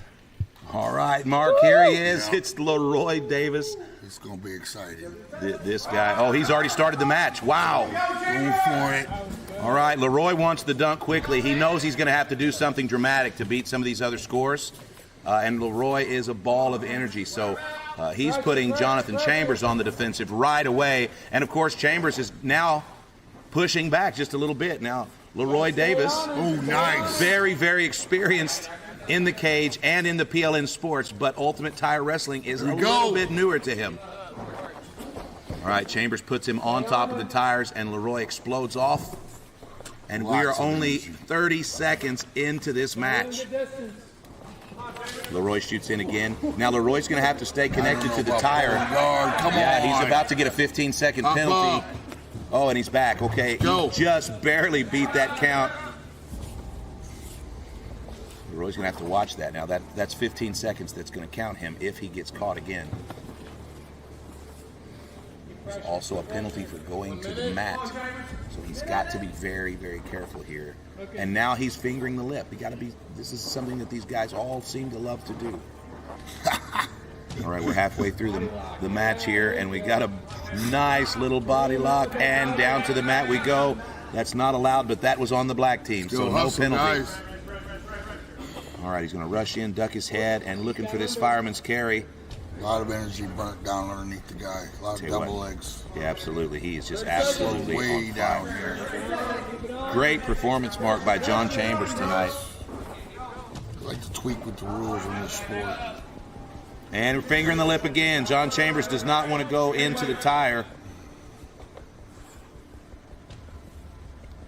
All right, now from this. Oh, wow! Laroy Davis is expelling a lot of energy in this first station, Mark, but he's getting very close to dunking a guy that's never been dunked. Oh, here we go. All right, and he's off to this second station. Seconds are urgent. It's the seatbelt assassin versus Biscuit. All right, he eats it. Let's go right away.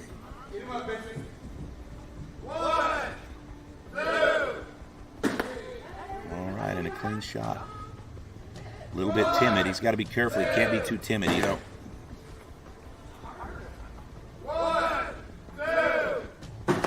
Take that. Nice, not bad. Accurate. Not good either, but not bad. Third shot for Biscuit. Here we go.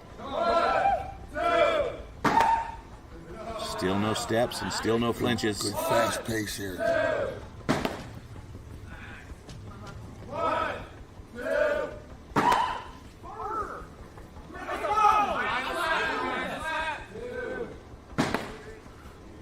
Here we go. All right, a clean fight from Laroy Davis. And Mike Cardle says, come here and get in this car. I'm looking forward to this exchange. This will be 2 minutes inside the Car-Jitsu car. And we're off. Immediately, they both go for the opposite shoulder strap, and they're both tied up here. This is going to be a strongman competition. Laroy Davis is the Arkansas State powerlifting champion in his division. Strong, boy. And Mike Cardle is every bit as strong. Unneeded here. A little size difference. This Mustang 2025 Mustang Here we RTR go. Series 3 is taking a beating this season, and it has held up. Now, they do call him the seatbelt assassin. He is lethal with the shoulder strap, but Mike Cardle has competed several times at Car-Jitsu, and anytime he's been choked with a seatbelt, it's just because he wanted to.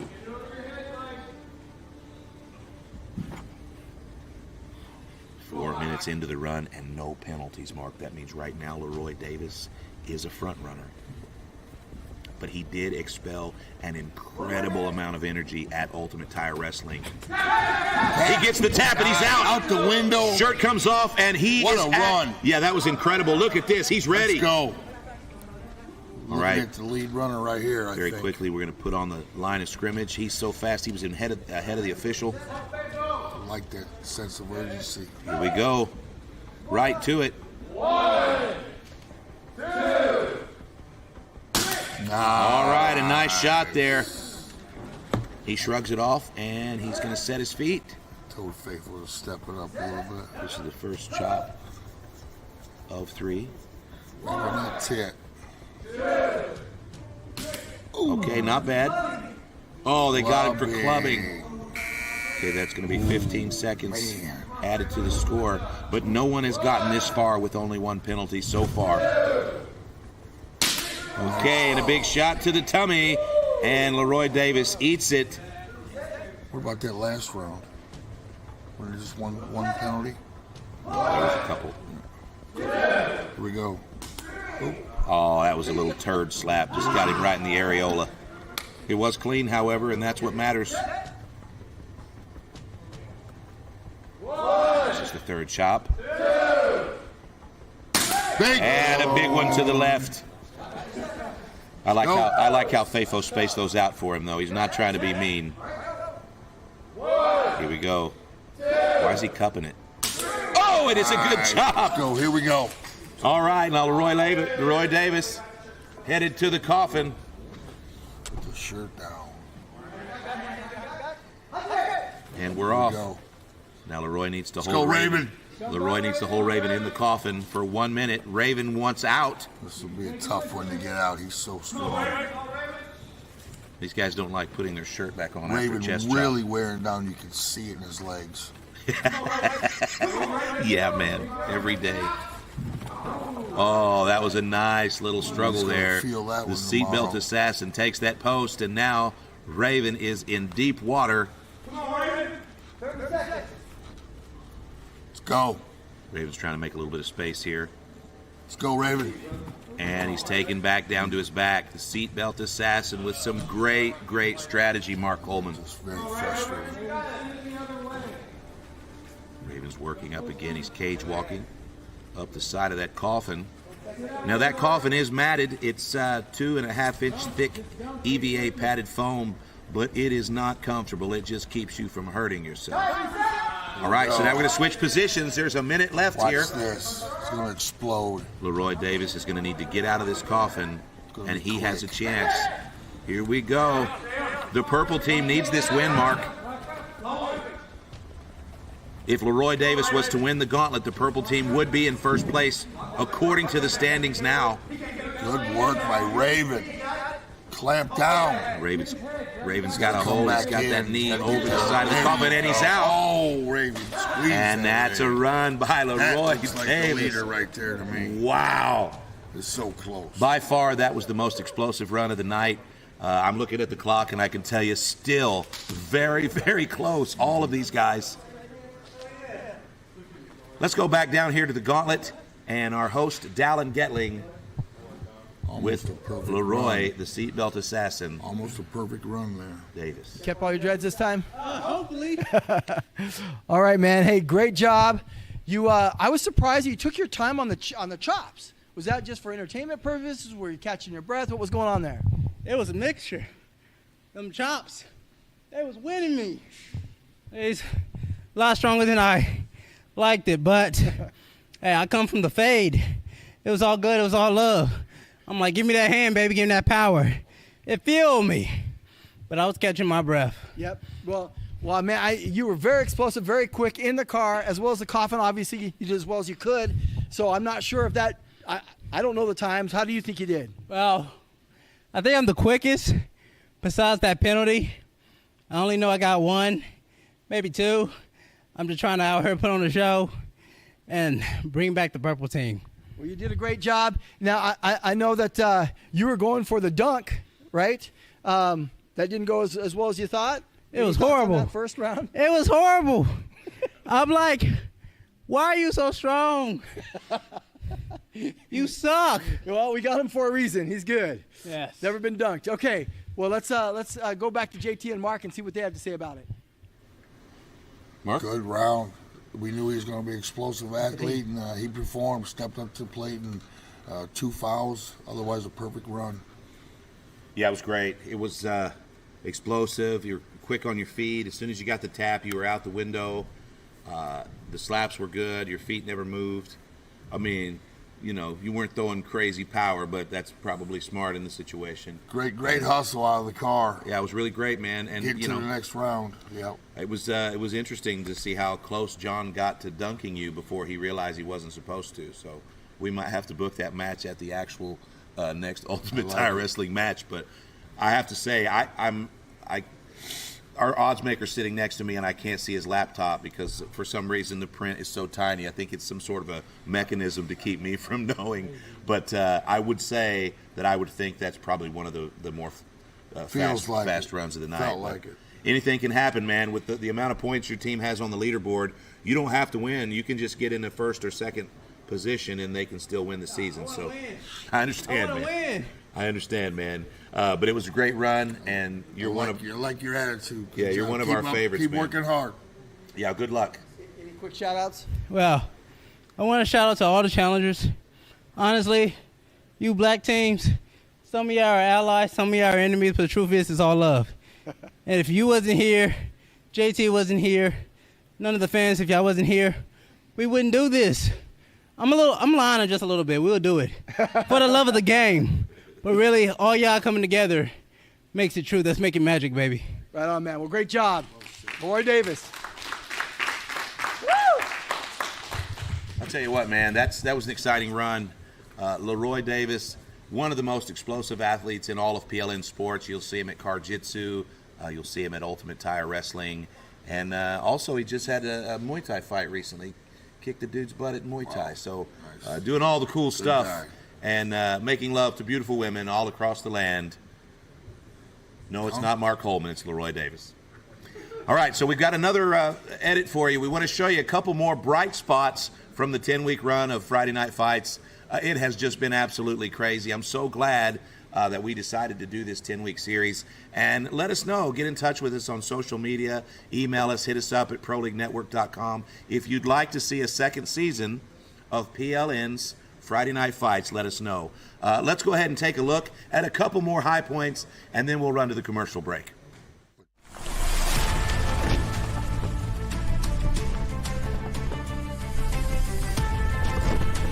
All right, there's the champion, undisputed world Jiu-Jitsu champion, Zac Moore. Zac Moore, unbelievable tough kid. He's built for this sport, and he's been just absolutely dominating since day one.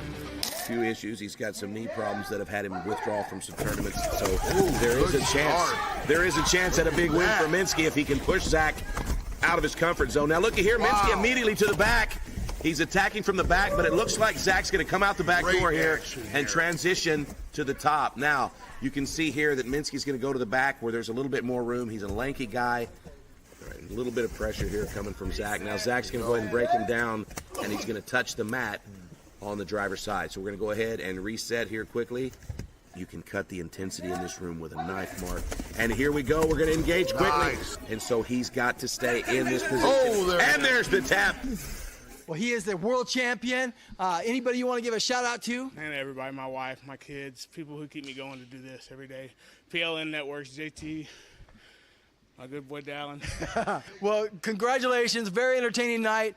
Good job. Way to end on a great note. Hopefully Minsky's okay. And your champion still, Zac Moore. Keep it the same. Good job, man.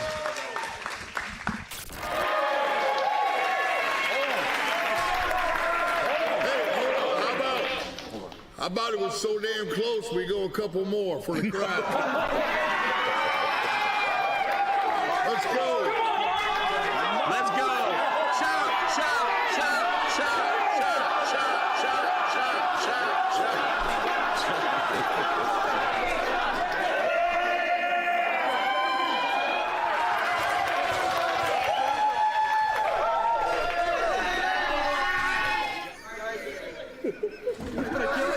He's gonna kill him in the parking lot.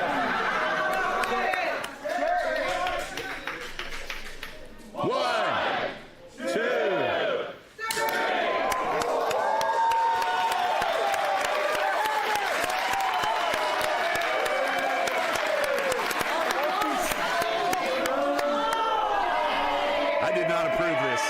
Just for the record, I did not approve this.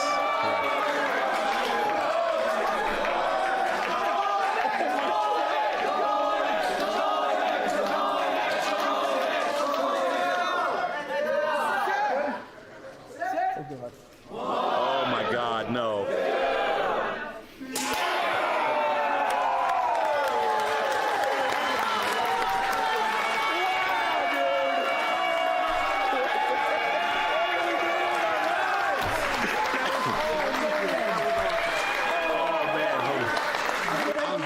We have some business that I would love to slap you in the tummy, but we have some business, Gary.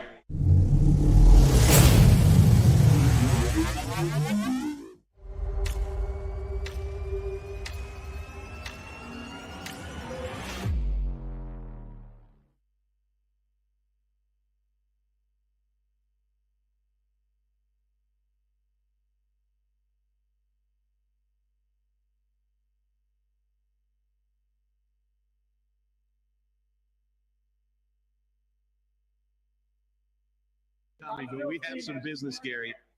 Oh man, what a time! That was pretty cool. Again, love looking back at these past 9 weeks. We have been talking, and we are going to call it. That was the fastest one so far. We think maybe allegedly, potentially, we're not sure. But I thought it was only one penalty, but they said two. So we'll find out more from the statistician from Vegas that's in there taking care of the time and keeping up with all that stuff. So it's definitely Leroy had a good solid run. I thought he was going to be the first person to go with no penalties. Yeah, I thought that was close. So we've got one maybe 15 second and two maybe maybe two 30. But he again he got things done in the car. He got things quickly on getting out through the that was an amazing exit. I think it helped him a lot getting out of the car that quick. All right, so let's say this. If we can get somebody to have a perfect run, maybe they go the limit on the car, everything, but a perfect run, no fouls. Do you think that would be enough to win at this point right now? Yeah, I would say so. But for real, if it's only one penalty, which is all I remember seeing, I think that's number one so far. But I think yeah, get through the penalties but I don't know. I mean, with those penalties, again, a clean run, in and out real fast, I feel like Chest Chop is slowing them down a little bit. If they could maybe get things moving a little quicker right there, maybe they could pull it off. And Raven is super tired. Raven is, I think you're right, gassed. I think the Ravens seen a little bit more than Raven thought. Yeah, he's going to be sore tomorrow, and so is Fafo. Oh my God, imagine standing there waiting for the next one to start as everything is starting to hurt and everything's starting to come alive. I can't imagine. He's back there. You can watch him. He's pacing back and forth. I couldn't imagine knowing that you're coming right back to take some more shots like that. 18 total, right? I think. Yeah, he's staying warm. He's trying to you get in the batter's box and you swing to. All right, welcome back to Friday Night Fights. We are here at Pro League Network Studios in the beautiful Ozark Mountains. I'm JT Tilley along with UFC Hall of Famer Mark the Hammer Coleman.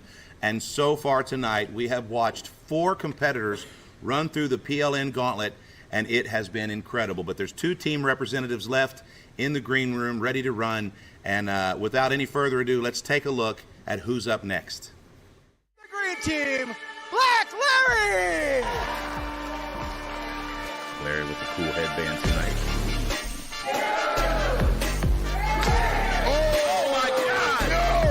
Carpenter goes down like a sack of potatoes.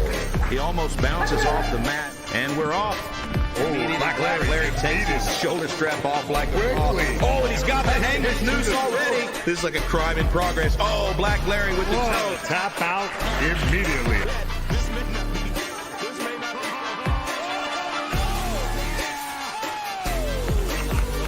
Black Larry all over Firecracker. Shoulders go. Oh, and it's over. Tap Black Larry. There we go. 3 knockdown from Larry. TKO. Black Larry with the TKO. Black Larry continues to clean up the lightweight. Representing the green team, Black Larry. All right, it's Black Larry, Mark. This is your favorite, I know. Starts. We'll see. And Black Larry gets attacked. Wow. So for the first time, we see Jonathan Chambers instigate the match, and he and Larry are tied up, Mark. Larry snaps him down. Let's go, Black. All right, Larry's very, very aggressive here. Yeah, now Larry's the smallest of all of our competitors tonight. Larry right now, back to the tie, 165 pounds. Jonathan Chambers, 205. So there's about 40 pounds here. Not a huge issue, but when you're trying to stuff a guy in a tire, that 40 pounds is a little extra. So a little bit of grappling on the mat here. That's not allowed at Ultimate Tire Wrestling. So our lead official is resetting these guys. And now Larry wants this dunk. Larry's got Jonathan Chambers elevated. Wow. Always in shape, Larry. Can make those kind of moves. Let's go. Get him in the air. A lot of head pressure from John Chambers. Larry was looking for that leg, but John is an expert at Ultimate Tire Wrestling. And now he's got Larry at a deficit. Wow, that's unbelievable. Larry set that up nicely, but didn't get the elevation he needed to dunk. Just so improved Larry is. Not a wrestler, but he's turning in. Black Larry Really struggling to get his back off the tire now. A lot of pressure from John Chambers, and Larry making a little bit of space here. A lot of work going into this first round here with Larry. Body lock and gassing.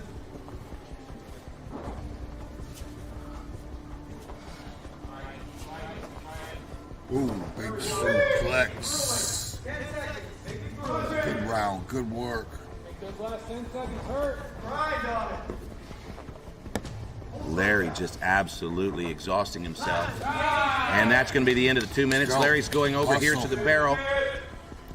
Now Larry has a little bit of an advantage here at the barrel. He's the only one of tonight's competitors that has slapped.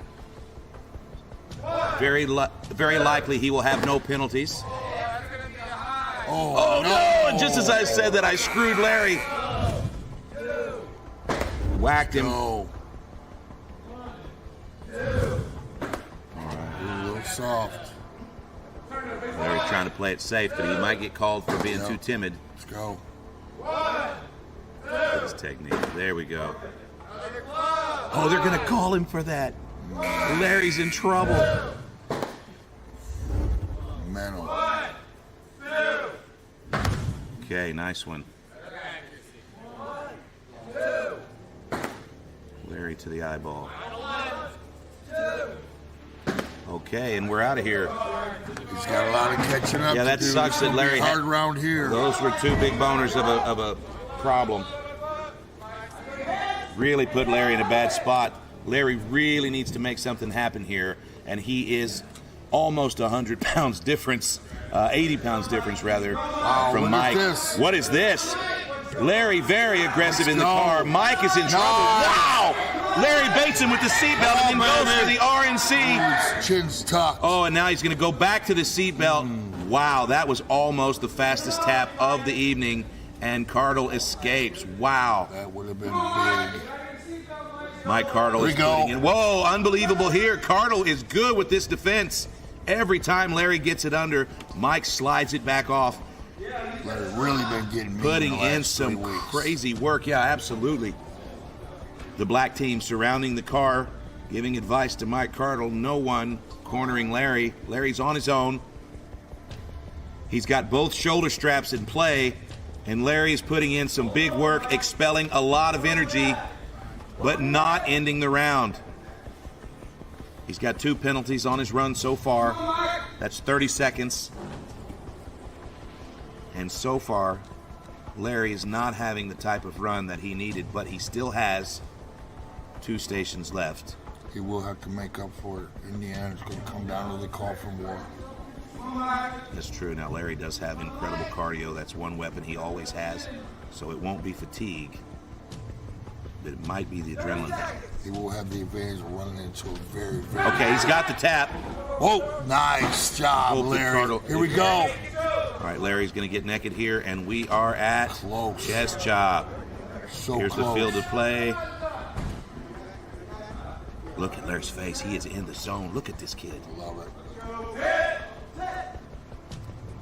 1, 2. Oh, my God. Whoa. That almost seemed personal. Oh, my God. Look at this. Oh, and Larry with a chop. Love the urgency. Wow. He knows it's close. Look at Faithful with these big chops. Oh, my God, Mark. This is brutal. All right, Larry's going for the belly.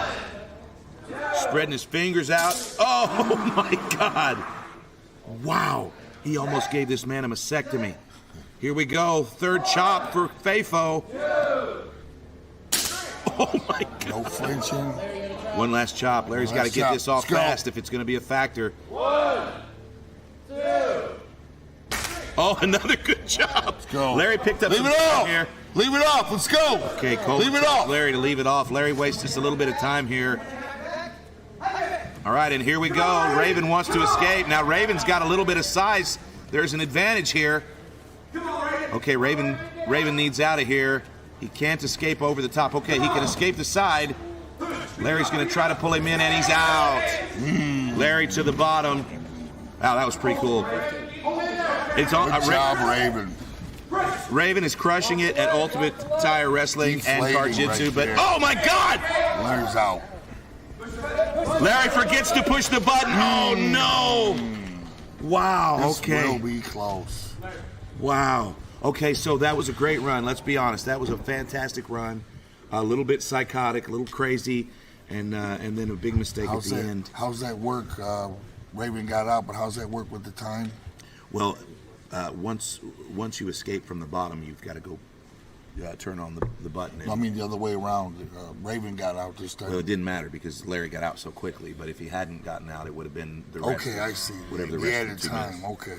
Yeah, that's really unfortunate. Now, I don't know what the time is. I'm not going to look. We're getting close to the wire. I'm proud of you, Raven. But Black Larry's run was great. He had a little bit of a hiccup at the beginning. He made up some time on chest chop. He definitely made up some time in the coffin. Yes. But unfortunately, he forgot to press the button. So we'll find out later if Larry has blown it for the green team. Let's go down and talk to Dallin. All right, I'm here with Black Larry. I can read your body language. It looks like you're a little frustrated. What's going on in your mind there? I got penalties. Yeah, well, most people have got penalties, but you submitted someone in Karjitsu, and that was maybe the quickest escape, one of the quickest escapes, if not the quickest. So you had some great, I'm telling you, you were booking it. I'm not sure, but I think you're right up there. Thank you. So you think that you lost or you didn't win? I probably didn't, but it's not about winning. I gave everything I had, so I have nothing to regret. Yeah, I thought you did great, man. Very entertaining, great matches. Was there something that, besides the penalties, that kind of frustrated you? I'm really just frustrated I got penalties and slapping. Like that's. Yeah. And Well, then, it's a little bit different, though, isn't it? Yes, Because you sir. can't control that noodle. So you were swinging, and that noodle, it's not going to stay exactly straight, and so it drifted a little bit, it looked like. yes, sir. And it was hard to get any power with it. It was different. Yep, absolutely. Puts people in the same boat, though, as far as, like, a disadvantage, because that's another variable that you Yep. can't control. Anyway, hey, give you a chance to give a shout-out to anybody you want. My team, BFC Extreme, and my family, and anybody that supports me, thank you so much. All right, and JT and Mark, do you have anything you wanted to say to Black Larry? Great job, Larry. Came here, you stepped it up, performed. It's going to be close. You hustled at every event. You took it very seriously. I like the intensity. Thank you. Yeah, it was crazy. That was a crazy run. Like that was a pretty good run at the tires, huh? Like you made John really work. That was nice to see that kind of pressure in the first, and then, I can't believe how horrible you did in the slapping. You're a great slapper, but that was just He's horrible. already feeling bad. The thing is, you made up. You got the tap with Mike. We couldn't tell from here what you got it Yeah, with. that was nice. But it was that was a really great little match there. But you made up some time in the car. Don't know if it was enough or not. And then you kind of did a speed run with Fafo, but he was chopping the crap out of you, wasn't he? Yeah. Let me see if there any damage on you. Woo! Good Lord, you need to work out, Larry. Put that away. And then Raven escaping was kind of rough. I think he wanted to escape. It's embarrassing. Yeah, I think he wanted to escape from you more than any of them, but he's been doing well against everybody, so that's nothing. But if you end up losing a few points just by a few seconds, it's going to be because you forgot to hit the buzzer. So I remember whenever we were talking about it earlier, we were saying somebody is going to forget to hit the buzzer, and Larry said, no, nobody's somebody's going to forget to hit the buzzer.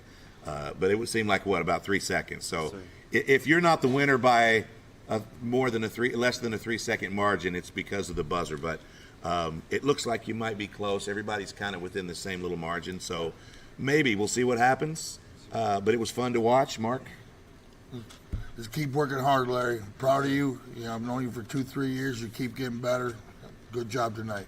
Thank you. Yeah, good stuff, man. All right, brother. Good job, Black Larry. Okay, so we're going to take a look at another few of the fine moments, outstanding moments from the 10-week season of Friday Night Fights. But we're here at PLN Studios. We're having a great time. So right after you watch that in the commercial break, we'll be back with our final runner from the red team, Steven Minsky.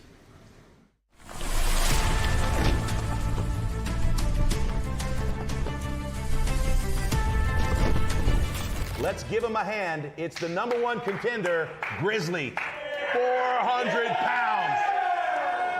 Grizzly, a professional arm wrestler from Fresno, California. 400 pounds of absolute fury. The last time he faced Tim Sylvia, he knocked him down, but then lost by decision. And there he is. 6'8", 350 pounds. Former UFC World Heavyweight Champion and current World Super Heavyweight Slap Champion, sponsored by Slept, coming to the barrel to face his nemesis for the second time, Tim the Maniac Sylvia. Oh my God, he could put his whole head in his palm right there. Oh, and Grizzly eats a crazy slap. That was a great blow. I could see the shockwave fly off it. I cannot believe Grizzly just took it like that. 1, 2. Oh, and a great shot from Grizzly. And Tim's gonna eat it. He refuses to go down. And he smiles at Grizzly and said, good one. Yeah, see, it's a big part of the sport here. You can't tuck all the way to the sternum. Oh, that was a big one. This is round 3, bottom of round 3. Here we go, here's the windup. Oh, a great slap from Grizzly. Wow. Are those people still alive when they criticized him? Did they make it? Yeah. Oh, shit. Whoa.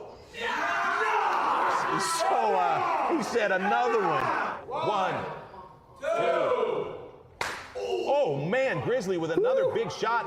Tim smiles at him this time. 1, 2.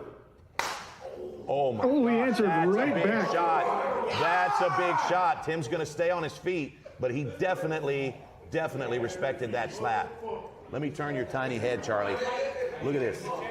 Oh my God, he's going feral over there. I see it. Yeah, he is so horny, Charlie.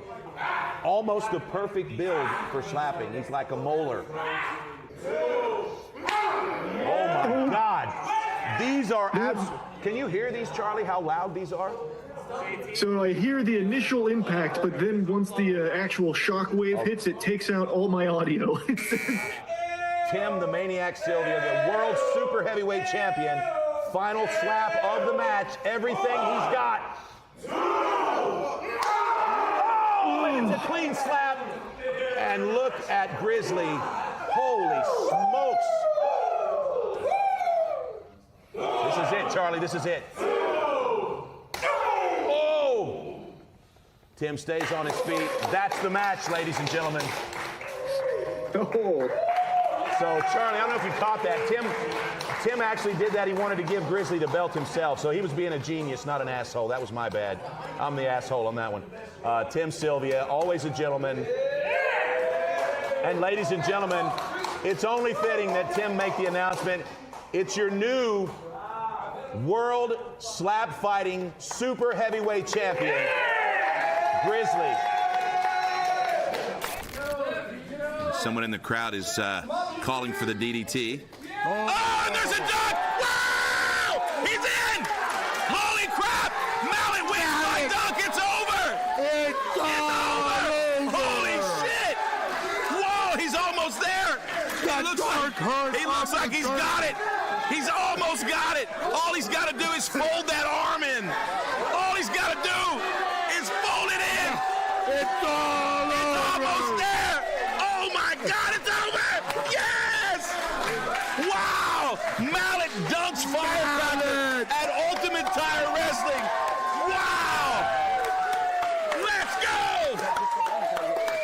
One round. Wow! Now, it's important to keep in mind that Mallet cannot adrenaline dump here. That's the win for the round. There's another round here, and this young man, I think he may have peed a couple of drops. He thought it was over. I think I peed a couple of drops. I think not a couple. And I think what's happened now is he's realizing, you can look at him, he says, oh my God, there's another 30-second recovery, and the second round begins. Mallet forcing his left foot down. He's saying, no, not today. He's taking every second he can. He wants to go 1-0 at UTW tonight. Oh my God, a dunk! Whoa! Oh my God! Mallet with the wake up. Oh my God! Mallet! A huge victory for Zach Walton. Mallet pulls it off. Unbelievable. Wow. Mallet said it's hammer time. Let's go down to the tires to our host, Dallin Getling, with the official decision.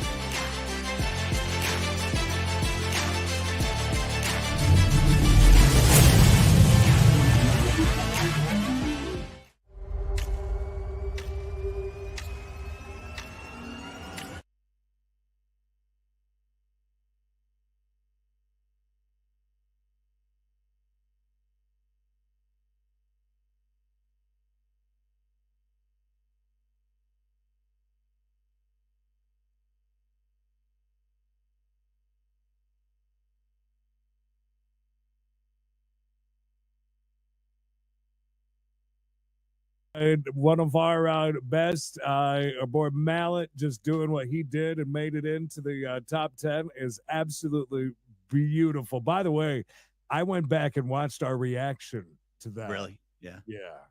It was. Is there not going to be a top 10 reaction?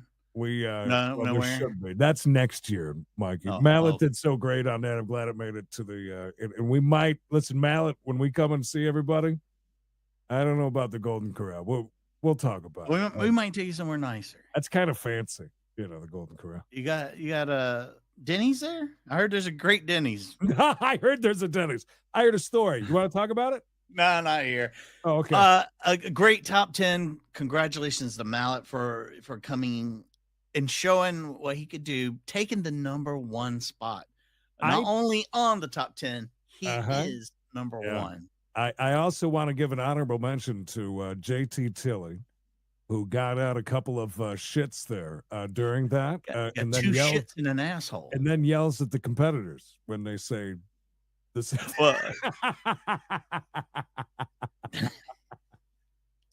It's a great night. Black Larry, man. Black Larry.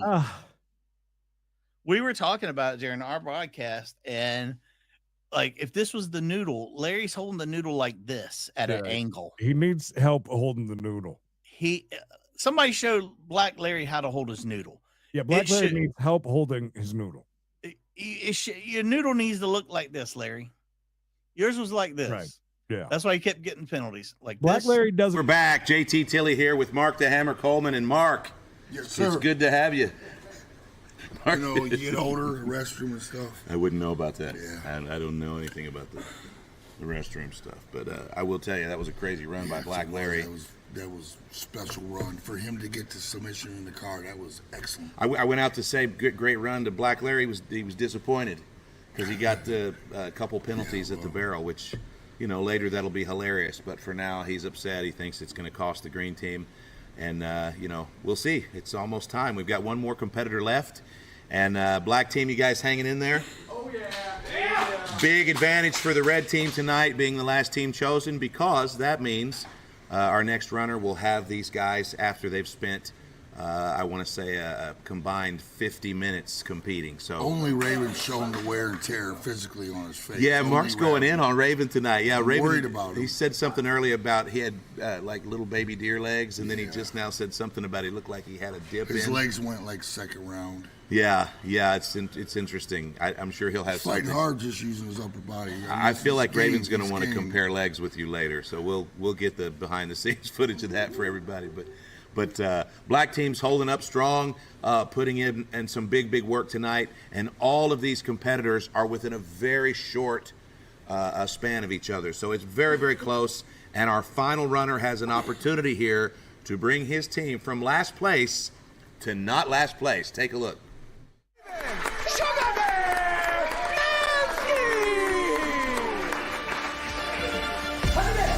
And here we go. Immediately, Steven Minsky tries to block the escape. And he immediately smashed him down, and his athleticism is all for naught.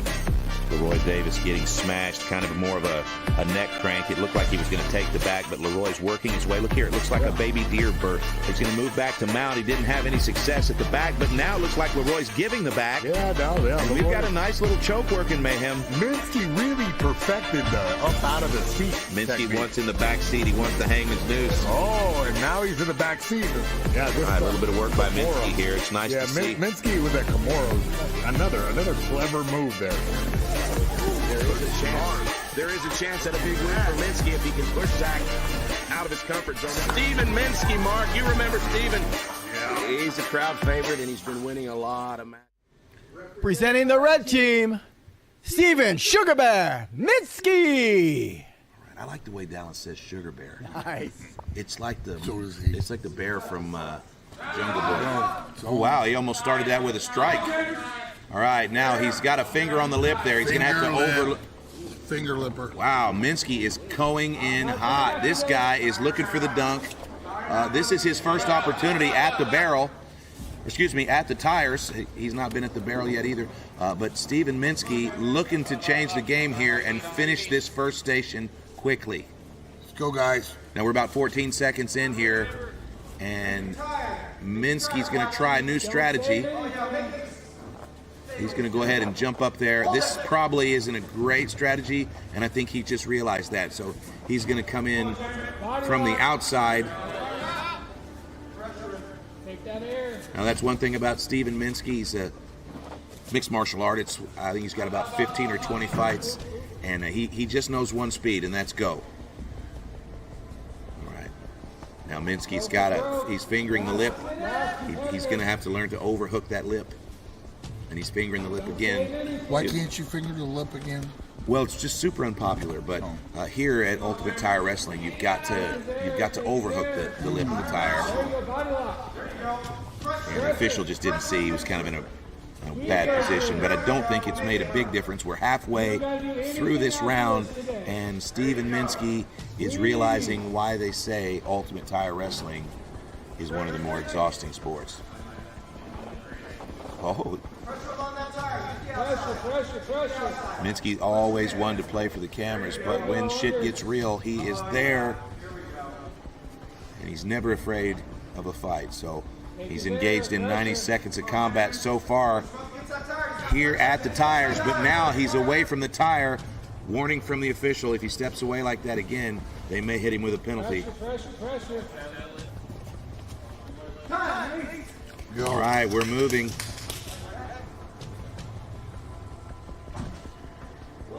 Second station, Biscuit. No flinch from Minsky. Minsky's going to step back. Uh-oh. Okay, now they're going to call him for timidity. That's 15 seconds. Wow. Good call. I will say, not a flinch one from any of the guys tonight, so that's nice. Oh, but a strike. My. We're going to have to call that a club. There's another 15 seconds. Oh, and a shot to the cheek from Biscuit. For those of you watching at home, these guys are in a battle of technique. This has been the station tonight to hurt people. Yeah, this has been the one. Now look, he says, hit me hard. Oh, they might call him for it. He's not trying very hard here. He just wants to get clean strikes. Yeah, that's the thing about slapping. There's no way we would take inexperienced slappers and let them haul off on each other's brains. But we would cost them many, many seconds of penalty time for looking stupid at the barrel. All right, here we go. We're in the car.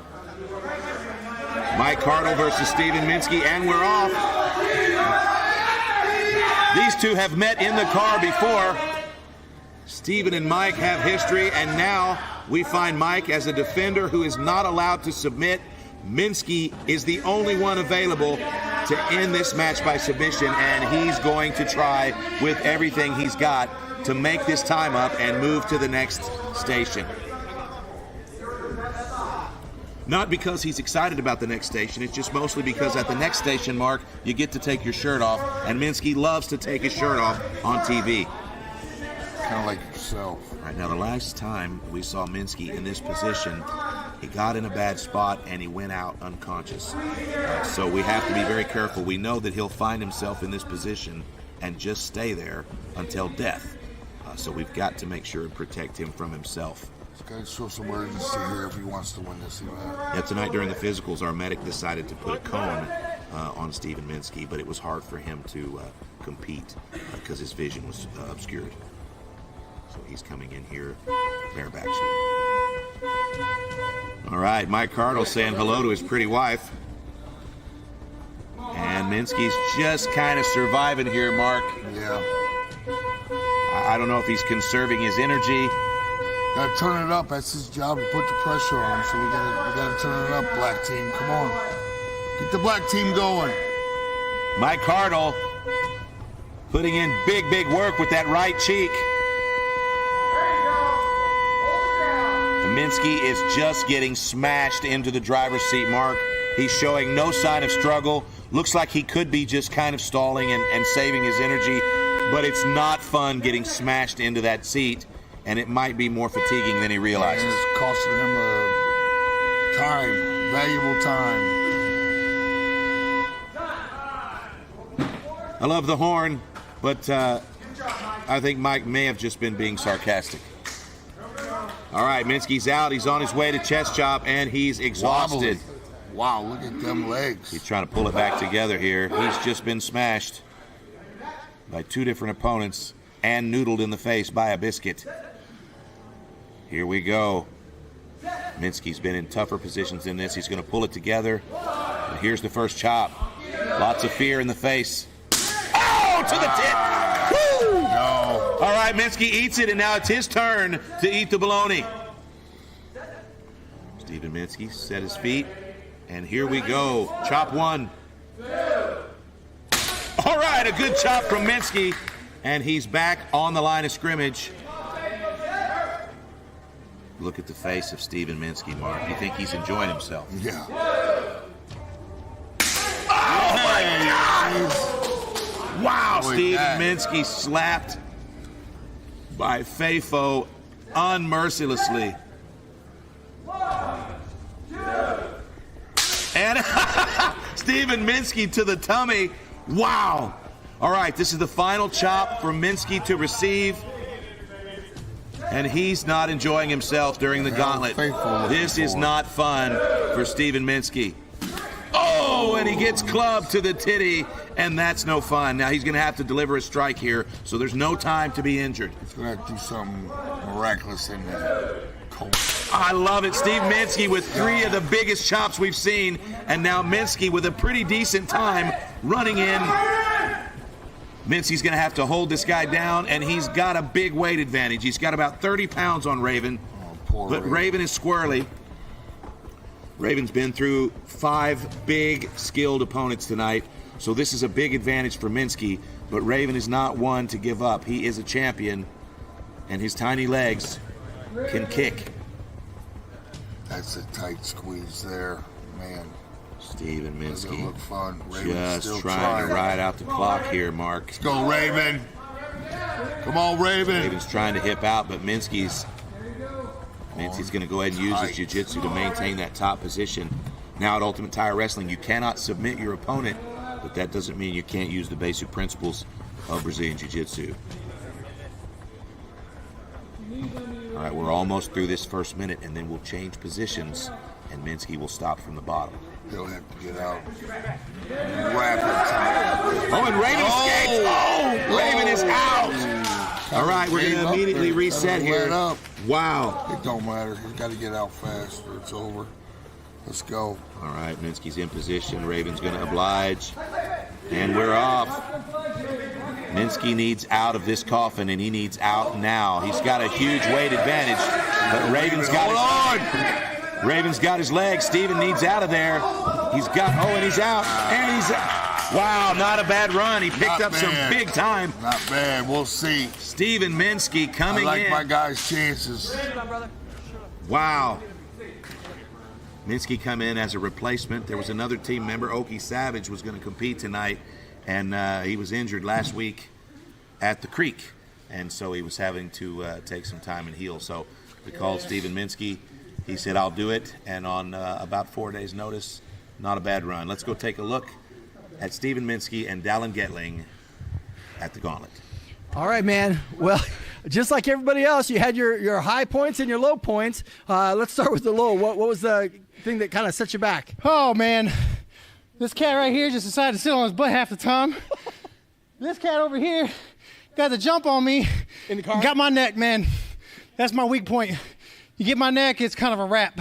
Well, especially in that car, when you got someone his size on top of you with that, there's not much you can do, right? Nah, man. I mean, he's a tank. Yeah. This ain't like the last one, though. Yeah. Man, he's a killer. Yeah, you guys have met before. There's some history there, and then you went on to chest chop, and that was pretty wild. You got some hard shots in there, but the coffin, you really did. I think that was maybe your high point. Yeah, man. I stick that to wrestling, man. Could be them legs, just grapevine them. My wrestling, a lot of people don't know. I got a lot of wrestling background, so it's just kind of my ace in my sleeve. Right. And as soon as you started to get out, you were aiming yourself towards that button. You weren't going to forget that. You go for it, smashed it. Hey, man. Might have broke it, but you're the last one, so it doesn't matter. Right. All right, any shout-outs? Oh, man, I got love for everyone here that came out. All PLN, and, hey, I tried with Pete Red Team, man. I love y'all, but we did it. We didn't do the greatest, but we got it. Right on, man. Got to entertain. Well, good job. Let's hear from JT and Mark to see what they have to say about it. Mark? Good round. You put it in the effort. We'll see if it's enough. It's going to be close, but I think you fell a little bit short, maybe. Yeah.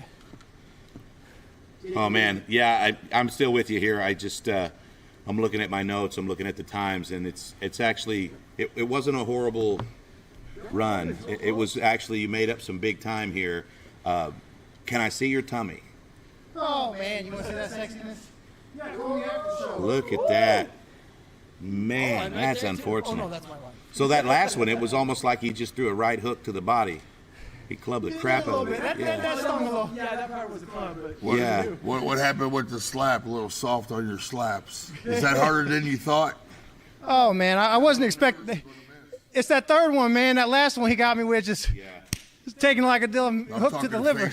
You know, the people face slap. When we put the slap fight barrel in the gauntlet, the thing is, athlete safety is important to us here at PLN, and so, we can't take guys who they don't slap fight. We can't let them come in here and slap fight, hit each other. So we wanted to represent the sport without any kind of risk to the athletes unnecessarily. So what happened was tonight, the barrel and the technique with these slapsticks, it ended up being kind of an equalizer here. There wasn't a single person that got through. I think there was actually one person that got through without a penalty at the barrel, and it was a non-slapper. So, I wouldn't so necessarily feel bad about that run because everybody was just a flaming turd on the barrel. But in the car, you just got smashed, bro. Man. What was that about? Like I said, that was just, he got the jump. It's that car's too small. Yeah. And somehow he got off on me, and like I said, the same thing with Zach, man. They got that jump on me. Can't open the doors. They got no exit. Yeah. Where am I going? In my neck, man. Weakest point of me, and you got my neck. It just kept getting tighter and tighter and tighter, and it's like I couldn't do nothing because I had the steering wheel in my way. Got this guy. I got done training the Appalachian strangling, skinwalkers, and Wendigos and stuff, and here we are. Yeah.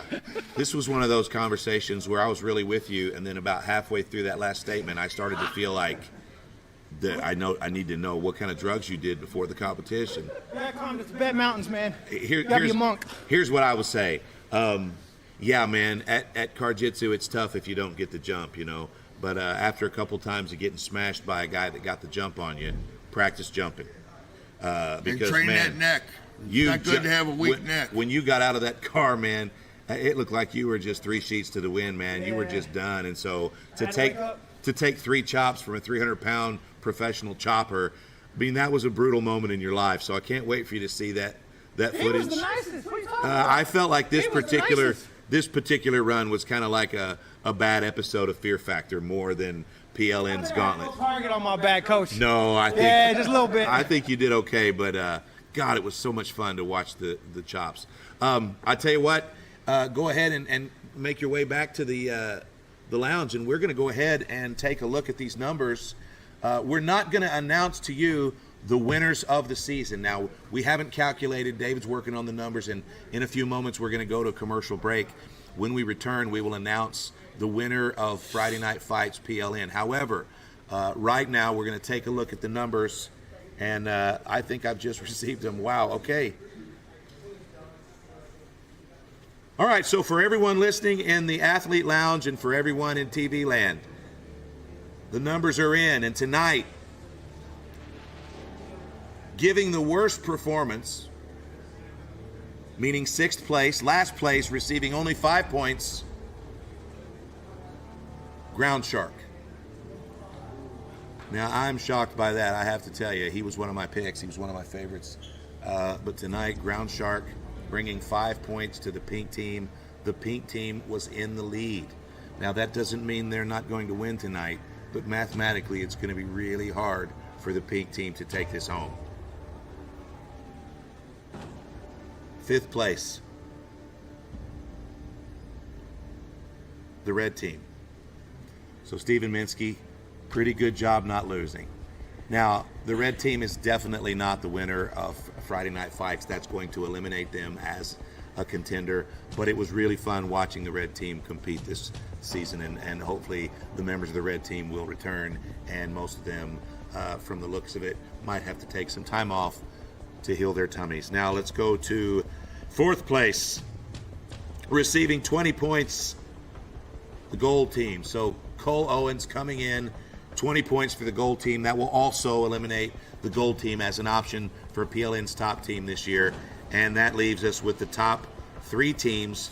That would be the green, blue, and purple. That's Black Larry, Zac Moore, and Laroy Davis. Coming in 3rd tonight, receiving 30 points for the team roster, Zac Moore. And that means that tonight our winner of the PLN Gauntlet will be between Laroy Davis and Black Larry. The winner will receive 50 points. The 2nd place will receive 40 points. And what that means is this competition comes down to the math between the green and the purple. The winner of tonight's PLN Gauntlet, adding 50 points to his team score, is Black Larry. Now, what that means is there's some math to be done. We're going to leave that to the professional. We're going to go to a commercial. When we come back, it's very, very, very close. Stay tuned.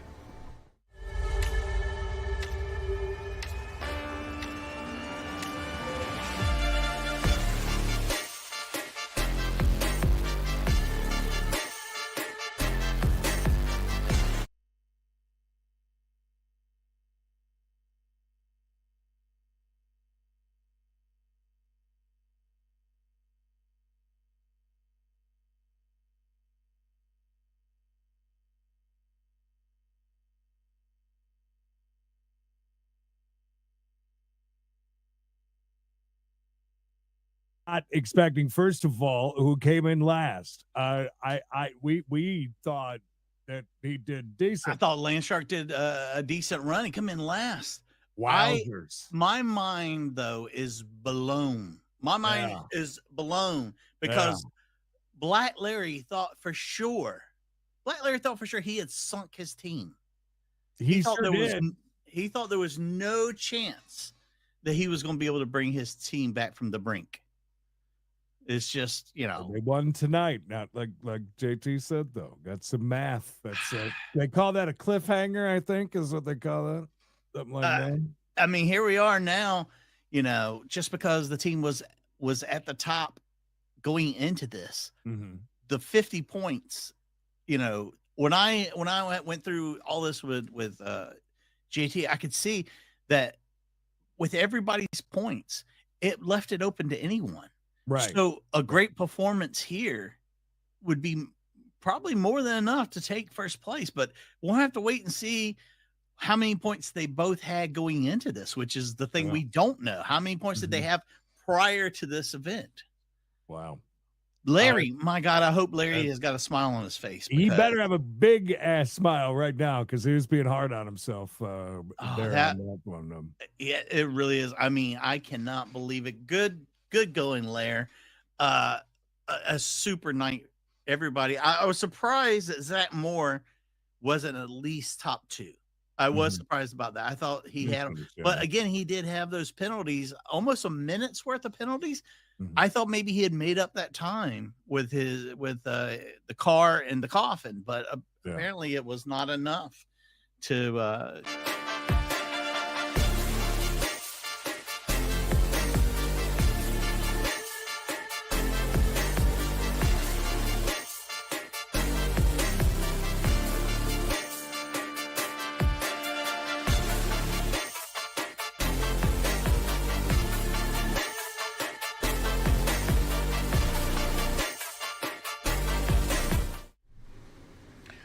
We're back.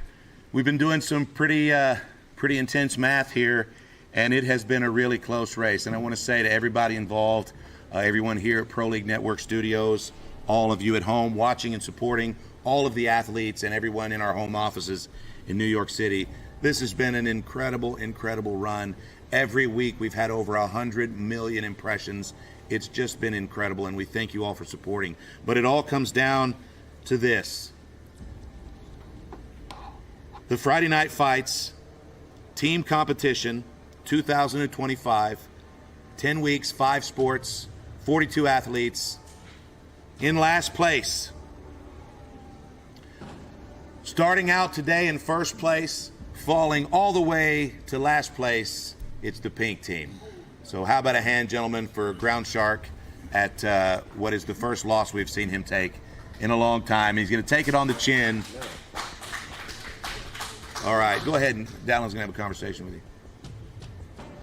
So, brother, I know you're probably disappointed, but I can't believe the times. I want to see the times because I'm sure they were very close. But not just tonight. You really represented the pink team. You guys didn't get the overall W, but you got probably the most points or the second most points of anybody here. So you can hold your chin up high, brother.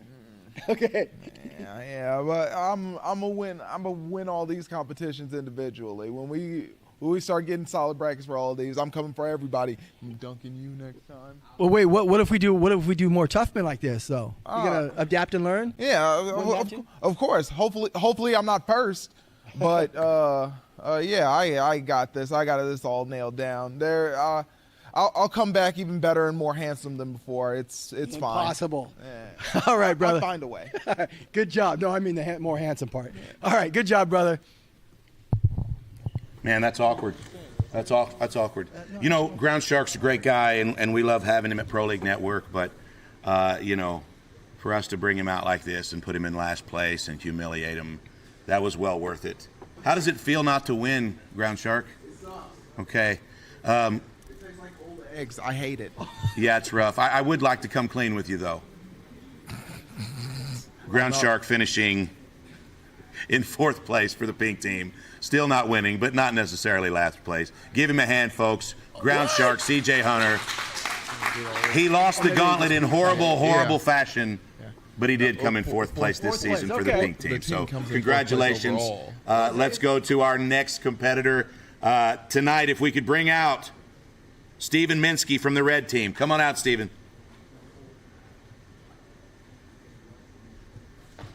I toyed around with the idea of telling Stephen that he won, but I knew that he would immediately run from the building, and I'd never have a chance to set it right. So the truth is, Stephen, your team ends the season with 20 points. It was a difficult thing for you tonight. Your team only came into the competition with 5 points, so you would have had to have won the gauntlet, and then every other team just maybe get injured or maybe just lose interest and walk off. But you did a great job. You were very entertaining, but your team came in 6th place, and it was still nice to have you this season. We'll see you again soon. Still the best looking. Thanks. All right, so let's go to our next finalist. Let's bring him out. It's Electric Cole coming in 5th place with his team, the gold team. And they had a tough season. We had Gary Graham early in the season. He won those chop matches, and then he won the belt. He came in with, I think he had like 15 points for the team. And then we just had a couple of injuries. And so there were a couple of weeks when the gold team didn't have a competitor, and that was just because we just had some unlucky stuff. But, you know, you didn't lose. You came in the middle of the pack. But you personally tonight, very entertaining, awesome to see you always. Super cool mustache.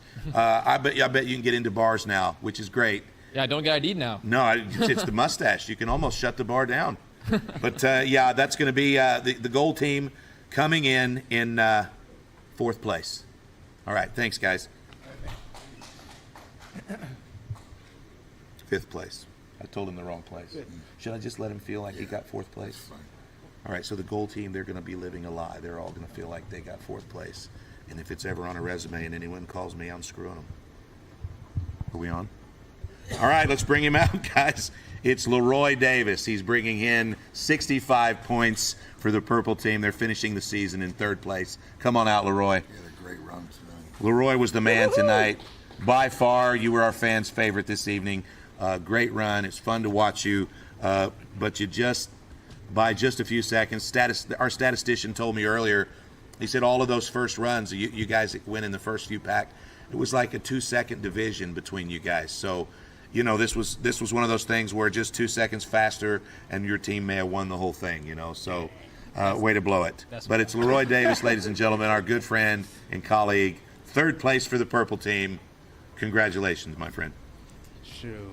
I feel like I need to challenge this decision. You said a few seconds. I want to call baloney because I was out there. I was out here pulling some James Bond moves, man. I was out here. Yeah, that's true. No one was this smooth as I was. Did this dude just I was call the best. baloney, bro? I was the best. Bro, did you just call baloney? I called you baloney, sir. Dude, nobody calls me baloney, Leroy. I can't baloney? But don't call me baloney, Leroy. You're baloney. I'm chocolate. Chocolate baloney. I might be more chocolate than you. No. And baloney. Chocolate baloney, that's what they called me in college. Listen, man, it's great having you. We'll have you next time. Thank you, Leroy. We always love you. But let's bring out our first and second place finisher. So we need Zac Moore and Black Larry. Come on out here. It comes down to the blue team and the green team. Here's the ironic thing about Friday Night Fights, friends. The blue team started this season with almost no points at all. Zach Walton, the mallet, he made some big moves at Ultimate Tire Wrestling. He made some big points. And then, of course, Zac Moore, our Jiu-Jitsu champion, made big inroads with Coffin Wars and Ultimate Tire Wrestling as well. So these guys resurrected the blue team. And tonight, Zac Moore, with one of the top scores, has got the blue team to the top of the heap of the top two. Black Larry, on the other hand, coming out of nowhere, the smallest competitor in the gauntlet. He ran a smart run. He won the gauntlet. He brought home 50 points. And what that does is that makes Black Larry and the green team the winner of the 2025 PLN top team. So once again, for those of you at home, let's bring up the leaderboard real quick if we could, please. In first place with 85 points, the green team. That's going to be Young and Lavish, the Wild Man, the Real Deal, Max Highsmith, Black Larry, Cannonball, and Fletcher Estes. You guys are the winners of Season 1 of Friday Night Fights. Really great performances from all of you. And down to the blue team, 72.5 points in second place. In third place, the purple team, 65 points. Pink team with 50. Gold team with 32.5. And the red team with 20 points. So congratulations, green team. It's been awesome watching you compete. Black team tonight, you guys are the MVPs. You guys put in a lot of rounds. And Fafo, you took 18 chops from these gentlemen and you delivered some fire in return. It's been awesome. Raven, to watch you go against guys that have 80 and 100 pounds on you, that was hilarious. And to hear Mark Coleman taking shots at your feminine body was also kind of weird. John Chambers, it was nice. Great performance. Biscuit, as always, thank you for everything. But tonight, our winner, Black Larry. Let's go down to Dallin Getling and talk to the prom queen. All right, brother. Well, what a turn of events. You were so disappointed after your run, thinking you had blown it. And before we even started talking, you were like, I didn't win. So now how do you feel? I feel great. I feel amazing. Let's go green team. You represented the whole competition. I think you had more points than anybody, like all the team put together. So, but you still did it, and your green team won as a team, but you certainly represented. I'll give you one more chance to give a shout out or say anything wise to anybody out there, because they're all listening to you, brother. What I've done, anybody can do. Train really hard, stay focused, and set a goal, and you can get there. Just train and focus really hard. Great words from the winner and his whole team, the winner, green team, Black Larry. Way to do it, brother. That was an awesome 10 weeks of just crazy combat, Coffin Wars. If you didn't see our episode on Coffin Wars, you can go to YouTube, you can go to Fight Network. We're playing in a lot of networks, and we're very happy for you to go and dig through our repertoire. take a look at Coffin Wars, take a look at Ultimate Tire Wrestling. If you liked what you saw tonight, research the PLN Sports. We have a few leagues operating, 15 to be exact, and there are many, many sports, something for everybody. Even you, Mark. Yes, I would have. This was a great night. I love this sport. Good job, JT, putting this together. Black Larry rose to the occasion again. He's a superstar. Yeah, I mean, I think everybody tonight put in solid performances. Yep. That's the thing about this particular group of athletes is they always deliver, and that's why they were chosen to compete in the gauntlet. It's been fantastic. The black team crushed it tonight. Black Larry crushed it. I loved Leroy's run. Yes. I think my favorite run tonight was probably Laroy Davis. How about you? Got to go with Black Larry, man. Guy just tore it up. It was blazing speed tonight. I noticed tonight you were wearing the new Black Larry signature T-shirt. Take a picked look at him, that, buddy. friends. I picked him early. Good-looking T-shirt. I thought I put mine on too, but I accidentally grabbed my Corey Feldman. But you know, I want to represent. Had Corey Feldman been here tonight, it would have been lights out for the rest of you. Just know that. But for myself, JT Tilley, Mark the Hammer Coleman, Dallin Getling, and everybody supporting Pro League Network, my name is JT Tilley, and you've been watching PLN's Friday Night Fights. We'll see you next time. Yeah. Hey, guys, can Paul get a picture of you guys?